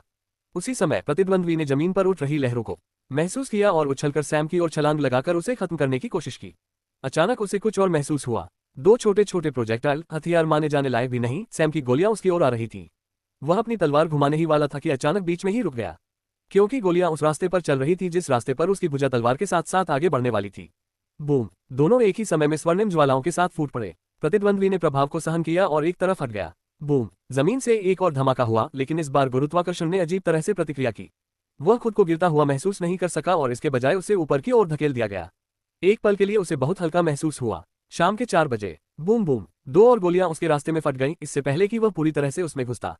पहली नजर में सैम का निशाना चूक गया, क्योंकि उसने वास्तव में अपने प्रतिद्वंद्वी पर सीधे एक भी गोली नहीं चलाई। हालांकि उसने जो भी गोली चलाई उसने अपने प्रतिद्वंद्वी को कोई भी कदम उठाने से सफलतापूर्वक रोक दिया। ऐसा लग रहा था जैसे उन्हें पहले से पता था कि प्रतिद्वंद्वी क्या करने वाला है। एक तरह से ये सही है, वह पहले से ही जानता है कि उसका प्रतिद्वंद्वी क्या करेगा। प्रतिद्वंद्वी की शैली का हमने बहुत अधिक अध्ययन किया है और उसने पहले से ही वह सब कुछ पहचान लिया है जो उसे प्रतिद्वंद्वी को हराने के लिए जानना आवश्यक है। वह जानता था कि तलवार कहाँ होगी, चाहे प्रतिद्वंद्वी उसे किसी भी स्थिति से घुमा रहा हो। वह जानता था कि प्रतिद्वंद्वी का पैर कहाँ होगा, चाहे वह कोई भी चाल चल रहा हो। वह प्रतिद्वंद्वी का मार्ग क्या है, यह पूरी तरह से जानने से पहले ही जानता था। सैम के नियमित हमलों की गति कम हो सकती है अगर वह प्रतिद्वंद्वी से निपटने की कोशिश करता है, ऐसा होने की थोड़ी संभावना है। लेकिन गोलियों के साथ वह ऊर्जा चार्ज करने, हमले की योजना बनाने, सोचने की प्रक्रिया आदि में लगने वाले समय को बचाता है। यह एक छोटी सी समयावधि लग सकती है, लेकिन यह लड़ाई के समय के साथ बढ़ती और बढ़ती जाती है। अब उसे बस ये सोचना है कि कहाँ गोली चलानी है, कब चलानी है और क्या चलाना है और फिर ट्रिगर दबाना है। बाकी काम गोलियां खुद ही कर देती हैं। Bang bang bang boom! लोग सैम को देखकर हैरान रह गए। सैम की पहली लड़ाई बहुत बढ़िया रही। वह लगातार अपने पैरों पर खड़ा था, इधर उधर घूम रहा था और उन हमलों से बचने और उन्हें रोकने की कोशिश कर रहा था जो उसे किसी भी समय भागने पर मजबूर कर सकते थे। इसकी तुलना में इस लड़ाई में वह मूलतः शांत है। लड़ाई जारी रही और यह पहली लड़ाई से भी अधिक लंबी चली, लेकिन सैम को इतना पसीना भी नहीं आया। वह तनाव में था, लगातार गणना कर रहा था, उसकी आंखें ऊर्जा दृष्टि के कारण थोड़ी जल रही थी, लेकिन उसे कोई नुकसान नहीं हुआ। यहाँ तक कि जब तलवार की किरणें उसकी ओर उड़ी तो वह आसानी से चकमा देने, विक्षेपित करने और ब्लॉक करने में कामयाब रहा। दूसरी ओर प्रतिद्वंद्वी जैसे जैसे समय बीतता गया वह और अधिक घबराया हुआ, असुरक्षित और भयभीत महसूस करने लगा। हो सकता है कि दूसरों को पता न हो, दर्शकों को शायद पता न हो, लेकिन उसने ध्यान दिया। वह जानता था कि सैम उसकी लड़ने की शैली के बारे में सब कुछ जानता है। इससे उसे ऐसा महसूस हुआ जैसे उसे पूरी दुनिया के सामने नंगा कर दिया गया हो। उसकी सारी खामियां सबके सामने आ गई हैं। हर बीते पल के साथ उसकी मानसिक शक्ति कम होती जा रही थी और वह उसे वापस नहीं ला पा रहा था। करीब 45 मिनट के बाद सैम हल्की सांस लेने लगा, लेकिन प्रतिद्वंद्वी की सांसें तेज चल रही थीं। उसने अपने दांत पीस लिए और अपना आपा खो बैठा। अपनी अंतिम चाल की तैयारी करते समय उसकी सारी ऊर्जा उसकी तलवार में समा गई। उसने देखा कि भले ही सैम ने उसकी हर हरकत को देखा और बेहतरीन बचाव किया, लेकिन सैम ने हमला नहीं किया। शायद उसका शरीर और दिमाग उस पैटर्न के आदी हो गए थे और उन्होंने कोई मौका छोड़ने के बारे में ज्यादा नहीं सोचा। सैम ने बंदूक थपथपाई और गोली बदल गई। एक खास गोली बंदूक में घुसी और उसने उसे दागा। प्रतिद्वंद्वी पर नहीं, बल्कि तलवार पर। असल में यह तलवार पर ठीक से लगी भी नहीं, बल्कि उससे कुछ इंच की दूरी पर लगी। बूम! विस्फोट विशुद्ध दिव्य ऊर्जा का था। इसमें कोई तात्विक प्रभाव नहीं देखा जा सका। यह विस्फोट शून्य शैली और तरंग शैली दोनों के साथ हुआ। विस्फोट के परिणामस्वरूप ऊर्जा तरंगों के रूप में फैल गई, जिससे और अधिक विस्फोट हुए और फिर सभी विस्फोट के मूल बिंदु पर वापस आ गए, जिससे एक बड़ा विस्फोट हुआ। तलवार में भरी जा रही ऊर्जा अचानक उस शून्य में चली गई, जिससे थोड़ा असंतुलन पैदा हो गया।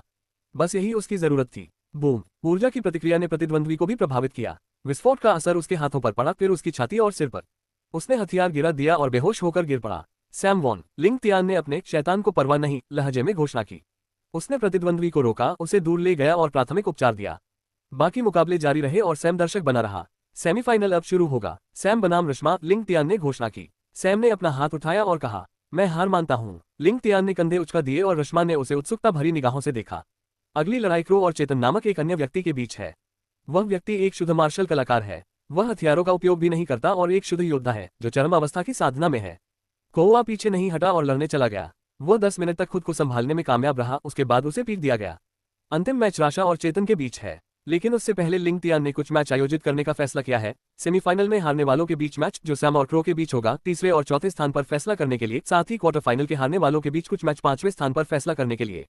सबसे पहले पांचवां स्थान तय करना था। मैथिर नामक एक लेट स्टेज कल्टीवेटर ने इसे हासिल किया, एक और महिला जो कई हथियारों में कुशल है। सैम ने अगला मैच भी छोड़ दिया और चौथे स्थान पर आ गई। हालांकि फाइनल तो हुआ, लेकिन परिणाम सैम की अपेक्षा से कहीं अधिक तेजी से तय हो गया। रश्मा ने ठीक 3 मिनट में जीत हासिल कर ली। एकल मुकाबला बस ऐसे ही खत्म हो गया। सैम चौथे स्थान पर रहा, जबकि क्रो तीसरे स्थान पर है। पहले 2 स्थान चरम अवस्था वाले साधकों के थे, जबकि 5वां स्थान अंतिम अवस्था वाले साधकों का था। लाइन अप अजीब है। 1 या 2 अंतिम अवस्था वाले साधकों का शीर्ष 5वें स्थान पाना असामान्य नहीं है। हालांकि मध्य चरण में मौका मिलना संभव नहीं है, लेकिन इस बार 2 मौके हैं। हर कोई पहले से ही कल्पना कर सकता है कि फाइनल में अन्य अकादमियों के लोगों से उन्हें कैसा उपहास और उपहास मिलेगा। वे सभी मजाक का पात्र बनेंगे, लेकिन साथ ही वे टूर्नामेंट में अब तक का सबसे आश्चर्यजनक पंच भी देंगे। बहुत सारे लोग वास्तव में इसका इंतजार कर रहे हैं। अगला मुकाबला टीम मुकाबला है। सैम अकादमी में बिल्कुल लोकप्रिय नहीं है। ये सच है कि सभी ने बाहरी दुश्मनों के खिलाफ उसका बचाव किया है, लेकिन सैम के इर्द गिर्द बहुत सारे सवाल हैं और वह शुरू से ही दूरी बनाए हुए है। इसलिए उनके पास आगे बढ़ने और टीम मुकाबला प्रतियोगिता में भाग लेने के लिए तैयार कोई टीम नहीं थी। फ्रेशमैन टूर्नामेंट के विपरीत नियमित टूर्नामेंट का टीम टूर्नामेंट थोड़ा अलग है। सबसे पहली बात यह है कि इसमें केवल 3 पुरुषों की टीम होती है और अकादमी से केवल एक टीम ही इसमें शामिल हो सकती है।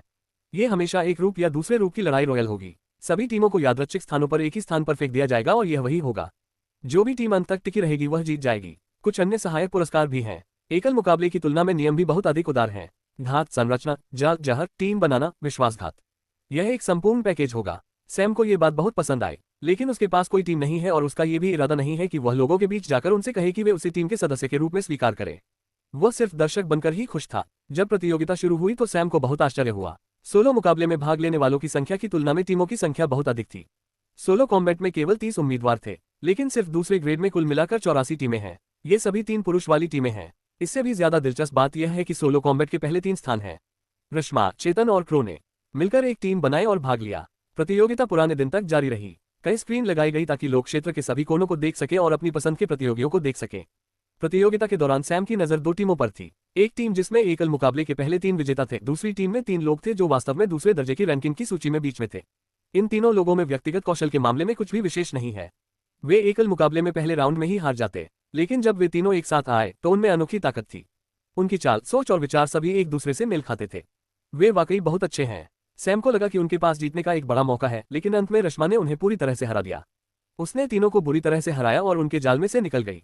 ऐसा लग रहा था कि उनके पास जो भी जाल और तैयारियां थीं, वे उसकी पूरी ताकत के सामने बेकार थीं। वह इतने स्पष्ट चेहरे के साथ जीती कि सैम को भी अपने प्रतिद्वंद्वियों पर दया आ गई। ये सैम की आखिरी प्रतियोगिता थी जिसे उसने देखा था और उसे बाकी प्रतियोगिता की कोई परवाह नहीं थी। उसने बस सब कुछ वैसे ही रहने दिया और खुद को फाइनल के लिए तैयार कर लिया। समय ऐसे ही बीतता गया। इस बीच यात्रा और संचार प्रतिबंधों के कारण अकादमियों और क्षेत्रों के बीच सूचना का प्रसार धीमा हो गया है। लेकिन फिर भी ओलंपियन क्षेत्र को कम से कम ये पता था कि सैम ने न केवल सफलता हासिल की है, बल्कि कई सहायक प्रतियोगिताओं और एकल मुकाबले में टूर्नामेंट में प्रवेश कर रहा है।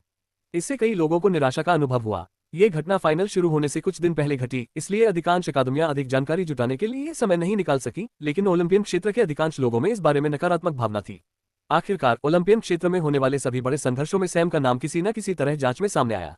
वह जुड़ा हुआ प्रतीत होता है और कुछ ऐसे संबंध भी हैं जिन्हें वे स्थापित कर सकते हैं। उन्होंने उसे पकड़ने और मारने की भी कोशिश की, लेकिन वह सुरक्षित रहा।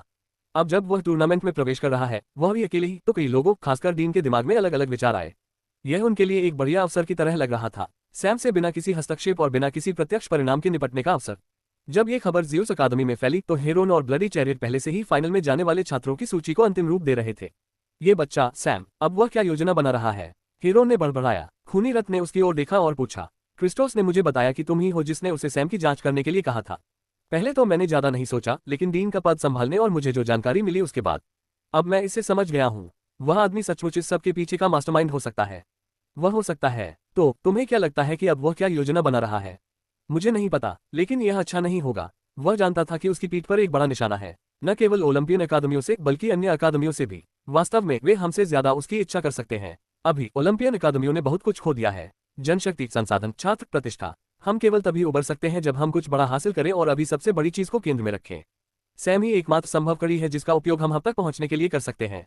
चाहे ये सिर्फ ओलंपियन अकादमियों की संभावनाओं को कम करने के लिए ही क्यों न हो, वे उसके पीछे पड़ जाएंगे।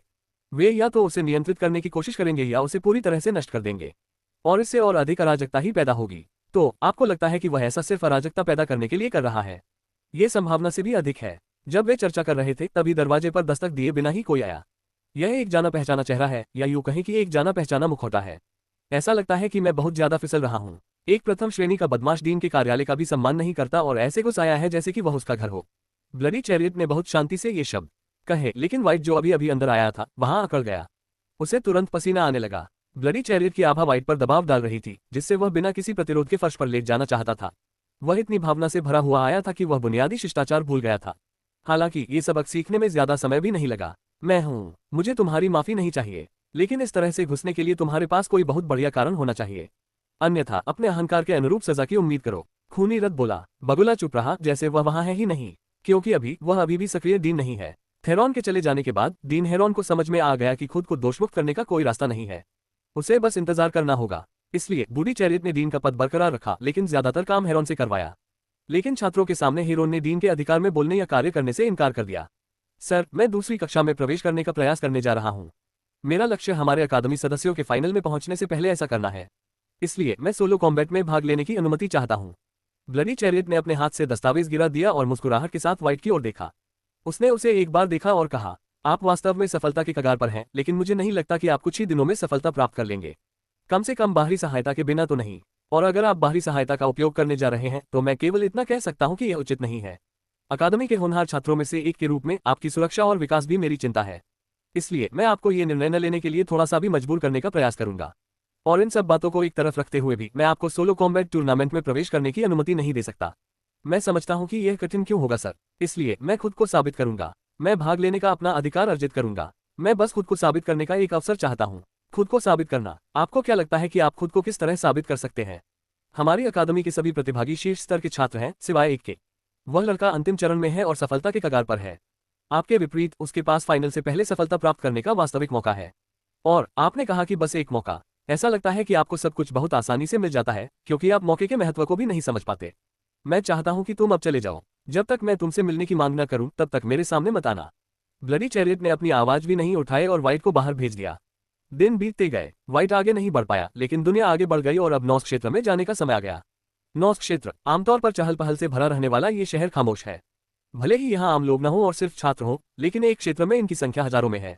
इसे खूब फल फूलना चाहिए था। पिछली बार जब वे आए थे तो ऐसा ही था। और अब ये सिर्फ नए खिलाड़ियों का टूर्नामेंट न होकर अकादमी का पूर्ण टूर्नामेंट है। यह अकादमियों द्वारा लिया जाने वाला सबसे बड़ा परीक्षण है और यह मूल रूप से 100 दिव्य अकादमियों में उनकी रैंकिंग तय करता है। बहुत से लोग, दूसरे क्षेत्रों के छात्र, बुजुर्ग, आम लोग, बाहरी लोग, सभी को इस जगह का दौरा करना चाहिए। लेकिन इस समय शहर में बुजुर्गों और अपनी अकादमियों का प्रतिनिधित्व करने आए प्रतिभागियों को छोड़कर बमुश्किल ही कोई दिखाई दे रहा है। मुझे ये फिर से क्यों करना पड़ रहा है? कोरस ने आलस से अपनी निराशा व्यक्त करते हुए कहा जब वे अपने गंतव्य की ओर जा रहे थे। पैराडाइज इन, जिस बिल्डिंग में वे फ्रेशमैन टूर्नामेंट के लिए आए थे, उसमें वे रुके थे। जाहिर है कि अब इसका मालिक बदल गया है। इवा की हरकतों और उसके जाने के बारे में जानने के बाद थोर अकादमी ने जल्दी से इस जगह पर कब्जा कर लिया। इसलिए न तो इसमें पहले जैसी सेवा का स्तर था और न ही इसमें वही भव्यता थी। ये काफी नीरस लग रहा था। रखरखाव में निश्चित रूप से कुछ गंभीर खामियां हैं। इमारत अभी भी ठोस है और कमरे मुफ्त और चौड़े हैं। आमतौर पर इस टूर्नामेंट के लिए प्रतियोगियों की बढ़ती संख्या के साथ सराय पर्याप्त नहीं होंगे। आखिरकार इस बार विशेष रूप से 100 अकादमियां भाग ले रही हैं। ऐसा कोई तरीका नहीं है कि वे सभी लोग सराय में आ सके, क्योंकि प्रत्येक अकादमी में सभी ग्रेड में सभी प्रतियोगिताओं के लिए 100 से ज्यादा लोग होते हैं। हालांकि चूंकि नॉर्थ क्षेत्र का अधिकांश हिस्सा खाली हो चुका है, इसलिए वहां बहुत सारी इमारतें हैं। इसलिए अधिभोग के लिए कोई परेशानी नहीं है। सभी को अपना कमरा मिल गया। सैम ने पैराडाइस इन में अपना पुराना कमरा वापस पाने में कामयाबी हासिल की। हालांकि कमरे की सेवा में निश्चित रूप से कमी है। उद्घाटन समारोह उसी शाम है और हमेशा की तरह सहायक प्रतियोगिताएं पहले शुरू होंगी। डीन ने कहा कि प्रारूप में कुछ बदलाव होंगे, उनकी घोषणा भी उसी शाम की जाएगी। सैम समारोह शुरू होने का इंतजार करते करते लगभग उब गया। आमतौर पर यह समय अंतराल इसलिए बनाया जाता है ताकि लोग थोड़ा सामाजिक हो सके। अलग अलग क्षेत्रों में प्रतिस्पर्धात्मक एजेंडे हो सकते हैं, लेकिन इस तरह के रिश्तों से लाभ बढ़ाया जा सकता है। छात्र भी ऐसा करने का अवसर लेते हैं। हालांकि इस बार कोई भी ऐसा करने के मूड में नहीं है। हर क्षेत्र को कुछ न कुछ नुकसान हुआ है और तनाव बहुत ज्यादा है। खास तौर पर ओलंपियन अकादमियों और कुछ सनातन अकादमियों को उन्हें सबसे ज्यादा नुकसान हुआ है, इसलिए दोनों ही विशेष रूप से सतर्क हैं। शाम को सैम गैम्बलर अकादमी के सदस्यों के समूह का पीछा करते हुए थोर अकादमी पहुंच गया। अकादमी के विशाल खुले मैदान में विभिन्न क्षेत्रों से आए सभी प्रतिभागी अपने साथ आए प्रतिनिधि बुजुर्गों के साथ बैठे थे। यह एक बड़े खुले सभागार जैसा था। हर किसी को अपनी सीट मिली थी। ओलाफ एकमात्र मंच पर अकेले खड़े होकर लोगों को संबोधित कर रहे थे। वार्षिक अंतर अकादमी टूर्नामेंट में आप सभी का स्वागत है। मेरा मानना है कि जो कुछ भी चल रहा है उसमें बहुत तनाव है, लेकिन ये टूर्नामेंट हमारी परंपरा है और यह अकादमिक क्षेत्र के लंबे समय से चले आ रहे अस्तित्व और समृद्धि का प्रतिनिधित्व करता है। इसलिए मुझे उम्मीद है कि आप सभी इसके लिए खोई हुई ऊर्जा और उत्साह पा सकेंगे। मुझे यकीन है कि बहुत सारे युवा नायक अपना कौशल दिखाने के लिए इंतजार कर रहे हैं। इसलिए मैं छोटी मोटी बातचीत को कम से कम रखूंगा और सीधे मुद्दे पर आऊंगा। जैसा कि आपको बताया गया होगा, टूर्नामेंट के प्रारूप को पिछले वर्षों से थोड़ा अलग रखने का निर्णय लिया गया है। सभी 100 अकादमियों ने अपने प्रतिनिधि भेजे। ये निस्संदेह सबसे बड़ा और सर्वाधिक उल्लेखनीय परिवर्तन है। इस कारण से प्रतियोगिता का स्तर सामान्य से बहुत बड़ा होगा। अधिकांश प्रतियोगिताएं भी वही रहेंगी। हम मुकाबला प्रतियोगिताओं से पहले सहायक प्रतियोगिताओं का आयोजन करने जा रहे हैं। प्रतिभागियों की अधिक संख्या के कारण अधिकांश प्रतियोगिताएं सामान्य से अधिक समय ले सकती हैं और प्रत्येक प्रतियोगिता में अधिक स्तर होंगे। प्रतियोगिताएं शुरू होने पर उन्हें अधिक विस्तार से समझाया जाएगा। जैसा कि आप सभी जानते हैं, ये परिणाम आपकी अकादमी रैंकिंग में महत्वपूर्ण महत्व रखेंगे, इसलिए मुझे आशा है कि हर कोई अपना सर्वश्रेष्ठ प्रदर्शन करेगा। हालांकि ओलाफ ने कहा कि वह इसे संक्षिप्त ही रखेगा, लेकिन उसका तीखा हमला कुछ समय तक चलता रहा, इससे पहले कि वह वास्तव में उस बिंदु पर पहुंचता जिसे लेकर सैम सबसे अधिक उत्सुक था। मैंने जिन सभी बदलावों का उल्लेख किया है उनमें से प्रतियोगिता में एक बड़ा बदलाव है। वह है सोलो कॉम्बैट। आमतौर पर एक टूर्नामेंट शैली की प्रारंभिक प्रतियोगिता होती थी जब तक कि 32 शीर्ष प्रतिभागियों का चयन नहीं हो जाता था। उसके बाद शीर्ष 5 विजेताओं को तय करने के लिए एक और टूर्नामेंट शैली की प्रतियोगिता होती थी। हालांकि इस बार प्रतिभागियों की संख्या बहुत ज्यादा है, इसलिए हमने प्रारंभिक मुकाबलों को और भी दिलचस्प बनाने का फैसला किया। ओलाफ एक क्षण रुका और आगे बोला, इस उद्घाटन समारोह के बाद जब आप थोर अकादमी के गेट से बाहर कदम रखेंगे, उसी क्षण से सोलो कॉम्बैट की प्रारंभिक तैयारियां शुरू हो जाएंगी। वह एक बार फिर रुका क्योंकि लोग वहां आ गए थे और बड़बड़ाने लगे थे। आपने जो सुना वह सही है। जिस क्षण आप इस स्थान से बाहर निकलेंगे, एकल युद्ध की प्रारंभिक परीक्षा शुरू हो जाएगी। पूरा शहर आपका अखाड़ा है और साधक शहर में अपने अपने ग्रेड के छात्रों से लड़ सकते हैं। बेशक यहाँ कुछ नियम हैं। कोई भी प्रतियोगी अपने ही ग्रेड के साथी प्रतियोगियों को ट्रैक कर सकता है, घात लगा सकता है, चुनौती दे सकता है या उनकी हत्या करने की कोशिश भी कर सकता है। हालांकि आप टीम नहीं बना सकते, अपने वरिष्ठों या बड़ों की मदद नहीं ले सकते और किसी भी बाहरी हस्तक्षेप को बर्दाश्त नहीं किया जाएगा। यदि किसी व्यक्ति द्वारा आपकी मदद की जाती है, चाहे वह आपका कोई सहकर्मी हो या कोई अन्य, तो आपको बाहर कर दिया जाएगा। ये मुकाबले कहीं भी और कभी भी खेले जा सकते हैं, सिवाय उस समय के जब प्रतिभागियों में से कोई एक किसी अन्य प्रतियोगिता में भाग ले रहा हो। केवल उस समय प्रतिभागी को चुनौती नहीं दी जा सकती या उस पर हमला नहीं किया जा सकता। इसके अलावा छात्र किसी भी साधन का उपयोग कर सकते हैं। आप अपने प्रतिद्वंद्वी पर तब हमला कर सकते हैं जब वह सो रहा हो या खा रहा हो या किसी अन्य प्रतिद्वंद्वी से लड़ाई खत्म करके आया हो। बेशक नियमों को तोड़ने की कोशिश करने वाले लोगों और एक साथ प्रतिद्वंद्वी पर हमला करने की समस्या भी है, लेकिन ये सुनिश्चित करने के लिए एक नियम है कि ऐसा न हो। अगर 2 उम्मीदवार आपस में भिड़ते हैं तो उन 2 उम्मीदवारों पर किसी और द्वारा हमला नहीं किया जा सकता या उन पर हमला नहीं किया जा सकता। ये हमला प्रत्यक्ष हमला, छुपकर किया गया हमला, आमने सामने की मौखिक चुनौती या यहाँ तक कि छुपकर किया गया जहरीला प्रयास भी हो सकता है। सभी एकल मुकाबला प्रतिभागियों को एक विशेष टोकन दिया जाएगा जिसे उन्हें हर समय अपने कब्जों पर हमला करना होगा। डिफॉल्ट रूप से यह एक पीला रंग दिखाएगा जो दर्शाता है कि आप न तो व्यस्त हैं, न ही बाहर हैं। यदि टोकन हरा हो जाता है तो इसका मतलब है कि आप किसी अन्य उम्मीदवार के साथ व्यस्त हैं और आप बाकी के लिए सीमा से बाहर हैं। चाहे लड़ाई कितनी भी छोटी क्यों ना हो, हमेशा पता चल ही जाती है। अगर आप अनजाने में किसी दूसरे उम्मीदवार द्वारा छोड़ा गया जहर भी चख लें तो भी आपको पता चल जाएगा, लेकिन आपको अपने प्रतिद्वंद्वी का नाम नहीं पता चलेगा, केवल इतना कि आपका एक प्रतिद्वंद्वी है। बेशक आप सोच रहे होंगे कि मैं ये कैसे सुनिश्चित कर सकता हूं कि आप हमला नहीं कर पाएंगे या आप पर हमला नहीं होगा, जब ऐसा करना उचित नहीं है। तैयारियां हो चुकी हैं। अकादमी के मैदान समेत पूरे शहर को एक खास संरचना से घेर दिया गया है। इस दौरान अगर आप पर किसी और से भिड़ंत के दौरान कोई हमला करता है तो इस संरचना से आपकी रक्षा होगी। यदि आप पहले से ही किसी अन्य से भिड़ रहे हैं तो ये संरचना आपको किसी अन्य पर आक्रमण करने की अनुमति नहीं देगी। हमले डीन या ग्रैंड एल्डर स्तर के व्यक्ति से भी हो सकते हैं, उनका पूरी तरह से बचाव किया जाएगा।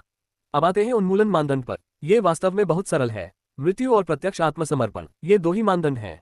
अगर आप बेहोश भी हैं तो भी कोई फर्क नहीं पड़ेगा। आपका प्रतिद्वंद्वी आकर आपको मार सकता है। मृत्यु से बचने का एकमात्र तरीका है अपने प्रतिद्वंद्वी को हराना, खुद को आत्मसमर्पण करना, या समय आने पर आपके बड़े को आपकी ओर से आत्मसमर्पण की सूचना देनी होगी। ये संरचना आपकी बात सुनेगी और आपके आत्मसमर्पण पर आपकी रक्षा करेगी। साथ ही संरचना में प्रतियोगिता की सीमा से अधिक दिव्य कलाकृतियों के उपयोग पर सख्ती से प्रतिबंध रहेगा। प्रतिभागी संरचना, शिलालेख आदि का उपयोग कर सकते हैं, लेकिन उन्हें एक निश्चित सीमा से अधिक नहीं होना चाहिए। निर्णय केवल संरचना पर छोड़ दिया जाएगा। जैसा कि मैंने पहले कहा था, अंत में केवल 16 लोग ही बचेंगे, बाकी टूर्नामेंट सामान्य होगा। मैं सभी को दुनिया भर की शुभकामनाएं देता हूँ। उम्मीद है कि सबसे अच्छा छात्र जीतेगा। इसके साथ ही सैम की दिलचस्पी फिर खत्म हो गई। कुछ नियम हैं जो एक बार फिर समझाए गए, लेकिन कोई भी सुनने के मूड में नहीं है। समारोह समाप्त हुआ। हर कोई थोड़ा घबराया हुआ और सतर्क है। उनमें से एक भी आगे नहीं बढ़ा या आगे नहीं बढ़ा। हर कोई आगे बढ़ने वाला पहला समूह बनने से हिचकिचा रहा है और वे अंतिम समूह भी नहीं बनना चाहते। जैसे ही उनमें से कोई बाहर कदम रखेगा, सभी ग्रेड के लिए सोलो मुकाबला शुरू हो जाएगा। और वे घबराए हुए हैं क्योंकि यह 9 अकादमियों का गृह मैदान है। उन्होंने एक और बात भी खोजी। समारोह में 9 अकादमी के बहुत ज्यादा छात्र नहीं थे। कुछ ऐसे भी थे जो उस खुले सभागार में आगे की पंक्तियों में बैठे थे, लेकिन उनकी संख्या दूसरी अकादमियों के छात्रों जितनी नहीं थी। पहले तो लोगों को इसकी ज्यादा परवाह नहीं थी। उन्होंने यह मान लिया कि केवल कुछ चुनिंदा छात्र ही यहाँ आकर बैठते हैं, ताकि यह सुनिश्चित हो सके कि मेहमानों के लिए पर्याप्त जगह है। लेकिन अब उनकी समझ अलग है। ये सब उनके बड़ों की बदौलत है। नियमों की घोषणा के बाद सबसे पहले बड़ों ने 9 अकादमियों के प्रतिभागियों पर ध्यान दिया। यहाँ तक कि कोरस ने भी ऐसा ही किया और छात्रों को गुप्त रूप से एक संदेश दिया गया। संभावना है कि 9 छात्र बाहर घात लगाकर इंतजार कर रहे हों। आखिरकार ये घरेलू मैदान है और भले ही डीन ओलाफ ने नियमों का पालन किया हो और 9 छात्रों को पूरी जानकारी न दी हो, फिर भी वह इसका संकेत दे सकते थे। चूंकि प्रतियोगिता अभी शुरू होने वाली है, इसलिए घरेलू टीम होने के बावजूद इसका लाभ न उठाने का क्या मतलब है। सम्मान के लिए PFF। वैसे भी अब वे सभी मुश्किल में हैं। जो टीम सबसे पहले बाहर जाएगी उसे घात का सामना करना पड़ सकता है, लेकिन दरवाजा पार करने वाली टीम का बाद में होना भी अच्छी बात नहीं है। वे जितने देर से जाएंगे उन्हें उतने ही अधिक चरों से निपटना होगा। कोरस ने जुआरी अकादमी के छात्रों की ओर देखा और कहा। ओलाफ ने कहा कि अन्य प्रतियोगिताओं के प्रतिभागियों को भी संरचना द्वारा संरक्षित किया जाएगा, इसलिए यदि एकल मुकाबला दल इतने कमजोर नहीं है तो हम बाहर निकल सकते हैं। लोगों की ये सभी पंक्तियां, मुझे यहाँ घुटन महसूस हो रही है। मैं अपने कमरे में वापस जाना चाहता हूँ और थोड़ी देर के लिए लेटना चाहता हूँ। उनकी आवाज बहुत ऊंची है। उन्होंने अपनी बात को बिल्कुल भी नहीं रोका और जोर से कह दिया। सैम ने डव की ओर देखा। वह व्यक्ति जो चौथी कक्षा के एकल मुकाबले का हिस्सा है और टीम मुकाबले का भी हिस्सा है। डव ने भी उसकी तरफ देखा और कंधे उचका दिए। उसे वास्तव में इसकी कोई परवाह नहीं थी। फिर उसने चौथी कक्षा के बाकी युद्ध प्रतिभागियों की तरफ देखा। वे भी एक पल के लिए हिचकिचाए, फिर सभी एकमत हो गए। ठीक इसी तरह गैम्बलर अकादमी भी सबसे पहले आगे बढ़ने वाली अकादमी है। अन्य प्रतियोगिताओं के प्रतिभागी इत्मीनान से चल रहे थे। वे पहले तो घबराए हुए थे। आखिर कौन अपनी पूरी जिंदगी किसी संरचना की संचालन क्षमता के भरोसे छोड़ सकता है। अचानक से यह क्या बंद हो गया। हालांकि क्रूज के बार बार आश्वासन पर उन्होंने विश्वास कर लिया और इत्मीनान से चल पड़े। जब जुआरी अकादमी समूह आगे बढ़ा तो बाकी अकादमियों को थोड़ी राहत मिली और वे भी तैयार हो गए। जुआरी अकादमी के चले जाने के बाद उन्हें निश्चित रूप से पता चल जाएगा कि कोई घात लगा हुआ है या नहीं। इसके बाद वे ये जानते हुए भी निर्भीकता से आगे बढ़ सकते हैं कि उन पर क्या आ सकता है और क्या नहीं। देखिए, वास्तविक खतरे से कहीं अधिक उन्हें अज्ञात भय का भय था। जुआरी अकादमी के समूह ने बाहर निकलकर पैराडाइसिम की ओर जाने वाली सड़क पर कुछ मीटर की दूरी तय की। जब वे धीरे धीरे चल रहे थे और सतर्कता से चारों ओर देख रहे थे तो डव ने एक कदम आगे बढ़ाया। स्वूश! वह हवा में उछली और दोबारा जमीन पर उतरने से पहले अपने हाथ से कुछ पकड़ लिया। यह एक तीर है। चौथी कक्षा के अन्य छात्रों और क्रूज को छोड़कर सैम सहित समूह में किसी ने भी इसे नहीं देखा है। यह इतना तेज और इतना शक्तिशाली है कि उनके स्तर के लोग इसे देख भी नहीं सकते। कबूतर ने तीर को देखा, फिर उस जगह को देखा जहां वह गिरने वाला था। यह एकल लड़ाकू सदस्यों में से एक है और एक तीरंदाज भी है। यह देखकर उसकी भौहें तन गईं। स्वूश! एक और तीर उड़कर आया और ये तीरंदाज पर ही निशाना साधा गया। मूल लक्ष्य टकराना। लक्ष्य के चारों ओर एक ऊर्जा अवरोधक प्रकट हुआ जिसने तीर को रोक दिया। उस समय डव का टोकन हरा हो गया। वह ये देखकर मुस्कुराए बिना नहीं रह सकी। उसने मूल रूप से तीर को अकादमी के छात्रों में से एक को लगने से रोक दिया, लेकिन इस प्रक्रिया में उसने खुद को एक ऐसे प्रतिद्वंद्वी के साथ उलझा लिया जिसे उसने अभी तक नहीं देखा है। उसे बस इतना पता था कि दूसरा पक्ष एक तीरंदाज है। वैसे भी वह इस बारे में ज्यादा चिंतित नहीं है और अतिरिक्त लाभ के रूप में वे अवरोध की सुरक्षा का परीक्षण करने में भी सफल रहे। स्वूश! एक और तीर आया, लेकिन इस बार यह अधिक शक्तिशाली था और इसका निशाना सीधा डव था। कबूतर ने लापरवाही से अपने हाथ में लिया तीर फेंका। तीर आगे आने वाले तीर से टकराया और उसे बेअसर कर दिया। चलो चलें, उसने सुझाव दिया और सभी ने उसका अनुसरण किया। स्वूश बूम! उनके रास्ते में कई हमले हुए, लेकिन वे सभी चौथी कक्षा के बच्चों पर हुए। ऐसा लगता है कि चौथी कक्षा के बच्चों को ही निशाना बनाया गया। तीसरी और दूसरी कक्षा के बच्चों को किसी भी तरह की बाधा नहीं थी। वे जल्द ही पैराडाइज इन पहुंच गए। कल दूसरी कक्षा के बच्चों के लिए फॉर्मेशन प्रतियोगिता है। सैम, तुम प्रतियोगिता का हिस्सा हो और एकल मुकाबले में भी भाग ले रहे हो, इसलिए सुनिश्चित करो कि तुम घायल न हो जाओ और कल प्रतियोगिता में अपना शॉट न खो दो। ऐसा करना बहुत कठिन नहीं होना चाहिए। बाकी तुम लोग बस ये ध्यान रखना कि तुम मारे न जाओ। मैं जाकर आराम करूंगा। जम्हाई लेते हुए कोरस चला गया। पिछली बार की तुलना में यह आदमी अधिक आलसी क्यों हो गया? सैम बुदबुदाया और अपने कमरे में चला गया। उसका दरवाजा खुला। उसी क्षण क्लिक स्विश बूम! दरवाजा बंद होने की क्लिक की आवाज, कमरे में कुछ उड़ने की आवाज, अचानक असामान्य रूप से अंधेरा दिखाई देने लगा और एक विस्फोट हुआ। ये सभी घटनाएं एक ही समय पर घटित हुई। Boom boom boom! हालांकि यह यही रुक गया। कई हमले हुए और आखिरकार यह रुक गया। इस कृत्रिम अंधेरे को बनाने के लिए खिड़कियों से जुड़ी काली संरचना प्लेटें हटा दी गईं। यह एक अजीब तरह का अंधेरा है। इससे न केवल दृष्टि धुंधली हो गई बल्कि आध्यात्मिक भावना भी धुंधली हो गई। एक युवक कमरे के अंदर खड़ा था और उसने दरवाजे पर गिरी हुई मानव आकृति को देखा। उसकी मुस्कान तुरंत गायब हो गई। युवक लंबा है, लगभग 7 फीट। उसका शरीर ऐसा लग रहा था जैसे संगमरमर के पत्थर से तराशा गया हो, और सुनहरे बाल जो उसके चेहरे पर बहुत जंच रहे थे। हैरान और खोया हुआ भाव उसके सुंदर चेहरे के साथ बहुत अच्छी तरह से विरोधाभास कर रहा था। यह थोर अकादमी से एक शीर्ष चरण साधक है, और जब वह अपना मुंह खोले हुए देख रहा था तो दरवाजे पर गिरा हुआ छायामृत प्राणी उठ खड़ा हुआ। एक ही समय पर क्लिक, सैम ने दरवाजा खोला और मुस्कुराते हुए उसकी ओर देखा। अच्छा सेटअप है, कैसे? वह आदमी बोलने ही वाला था कि सैम ने अपनी चाल चल दी। स्वूश, उस पर चाकू फेंका गया। प्रतिद्वंद्वी ने उसे बहुत आसानी से चकमा दिया और चाकू उसके पास से निकल गया। फिर उसने अपना हथौड़ा निकाला और सैम पर झपटने के लिए तैयार हो गया। सैम के सामने खड़े मरे हुए लोगों ने उस पर हमला रोकने के लिए हमला किया। उसी समय स्वूश, सैम अपनी जगह से गायब हो गया और उस चाकू के पास फिर से प्रकट हुआ जिसे उसने अभी अभी फेंका था। उड़ते हुए रेजिन से प्रेरित टकराना। सैम की हरकत को भांपकर प्रतिद्वंद्वी ने पीछे मुड़ने की कोशिश की, लेकिन सैम ने पहले ही अपनी बंदूक चला दी। बूम, एक ऊर्जा गोली। यह एक गोली है जिसमें संपीड़ित अग्नि तत्व ऊर्जा तरल है। यह वास्तव में सैम द्वारा बनाई गई एक अपेक्षाकृत कच्ची चीज थी। उन्होंने उन सामग्रियों से एक छोटा धातु सिलेंडर बनाया जो आमतौर पर स्थानिक भंडारण के छल्ले बनाने के लिए उपयोग किया जाता है। उन्होंने एक छोटा सा स्थानिक भंडारण बनाया और उसे ऊर्जा तरल से भर दिया। फिर इस सिलेंडर का उपयोग खोखली गोली के लिए कंकाल संरचना के रूप में किया गया, जिसे एक बार फिर ऊर्जा तरल से भर दिया गया। जैसे ही सैम ने अपनी ऊर्जा बंदूक में डाली, गोली अस्थिर हो गई, जबकि स्थानिक कंटेनर सिलेंडर टूट गया जिससे तरल पदार्थ बाहर निकल गया। इसे दागा गया और जैसे ही ये लक्ष्य की ओर बढ़ा, तरल पदार्थ फूट पड़ा और अंततः ये लक्ष्य पर ही फट गया। शॉकवेव ने सैम को तब भी मारा जब वह पहले से ही बचाव के लिए तैयार था। वह खिड़की से उड़ गया और इमारत से बाहर उड़ गया। उसने खुद को नियंत्रित किया और वहां से जलते हुए कमरे को देखा। प्रतिद्वंद्वी वहीं खड़ा था और उसका हाथ उड़ गया। गोली उसके विशाल ट्राइसेप पर लगी जिससे वह फट गया। अग्नि ऊर्जा पूरे शरीर में फैल रही थी, उसे भड़का रही थी। इसने उसके पूरे शरीर पर नसों जैसी रेखाएं बना दी। ये काफी हिट था। आपको कुछ सुरक्षा कलाकृतियां पहननी चाहिए थी। सैम ने बुदबुदाया और एक बार फिर अपनी बंदूक तान दी। प्रतिद्वंद्वी भयभीत लग रहा था। उसने जल्दी से आग की ऊर्जा को दबाने की कोशिश की और पीछे हट गया। खुले दरवाजे से छलांग लगाकर भाग गया। सैम बेशक उसे जाने नहीं देना चाहता था। स्वूश, वह जलते हुए कमरे में वापस चला गया।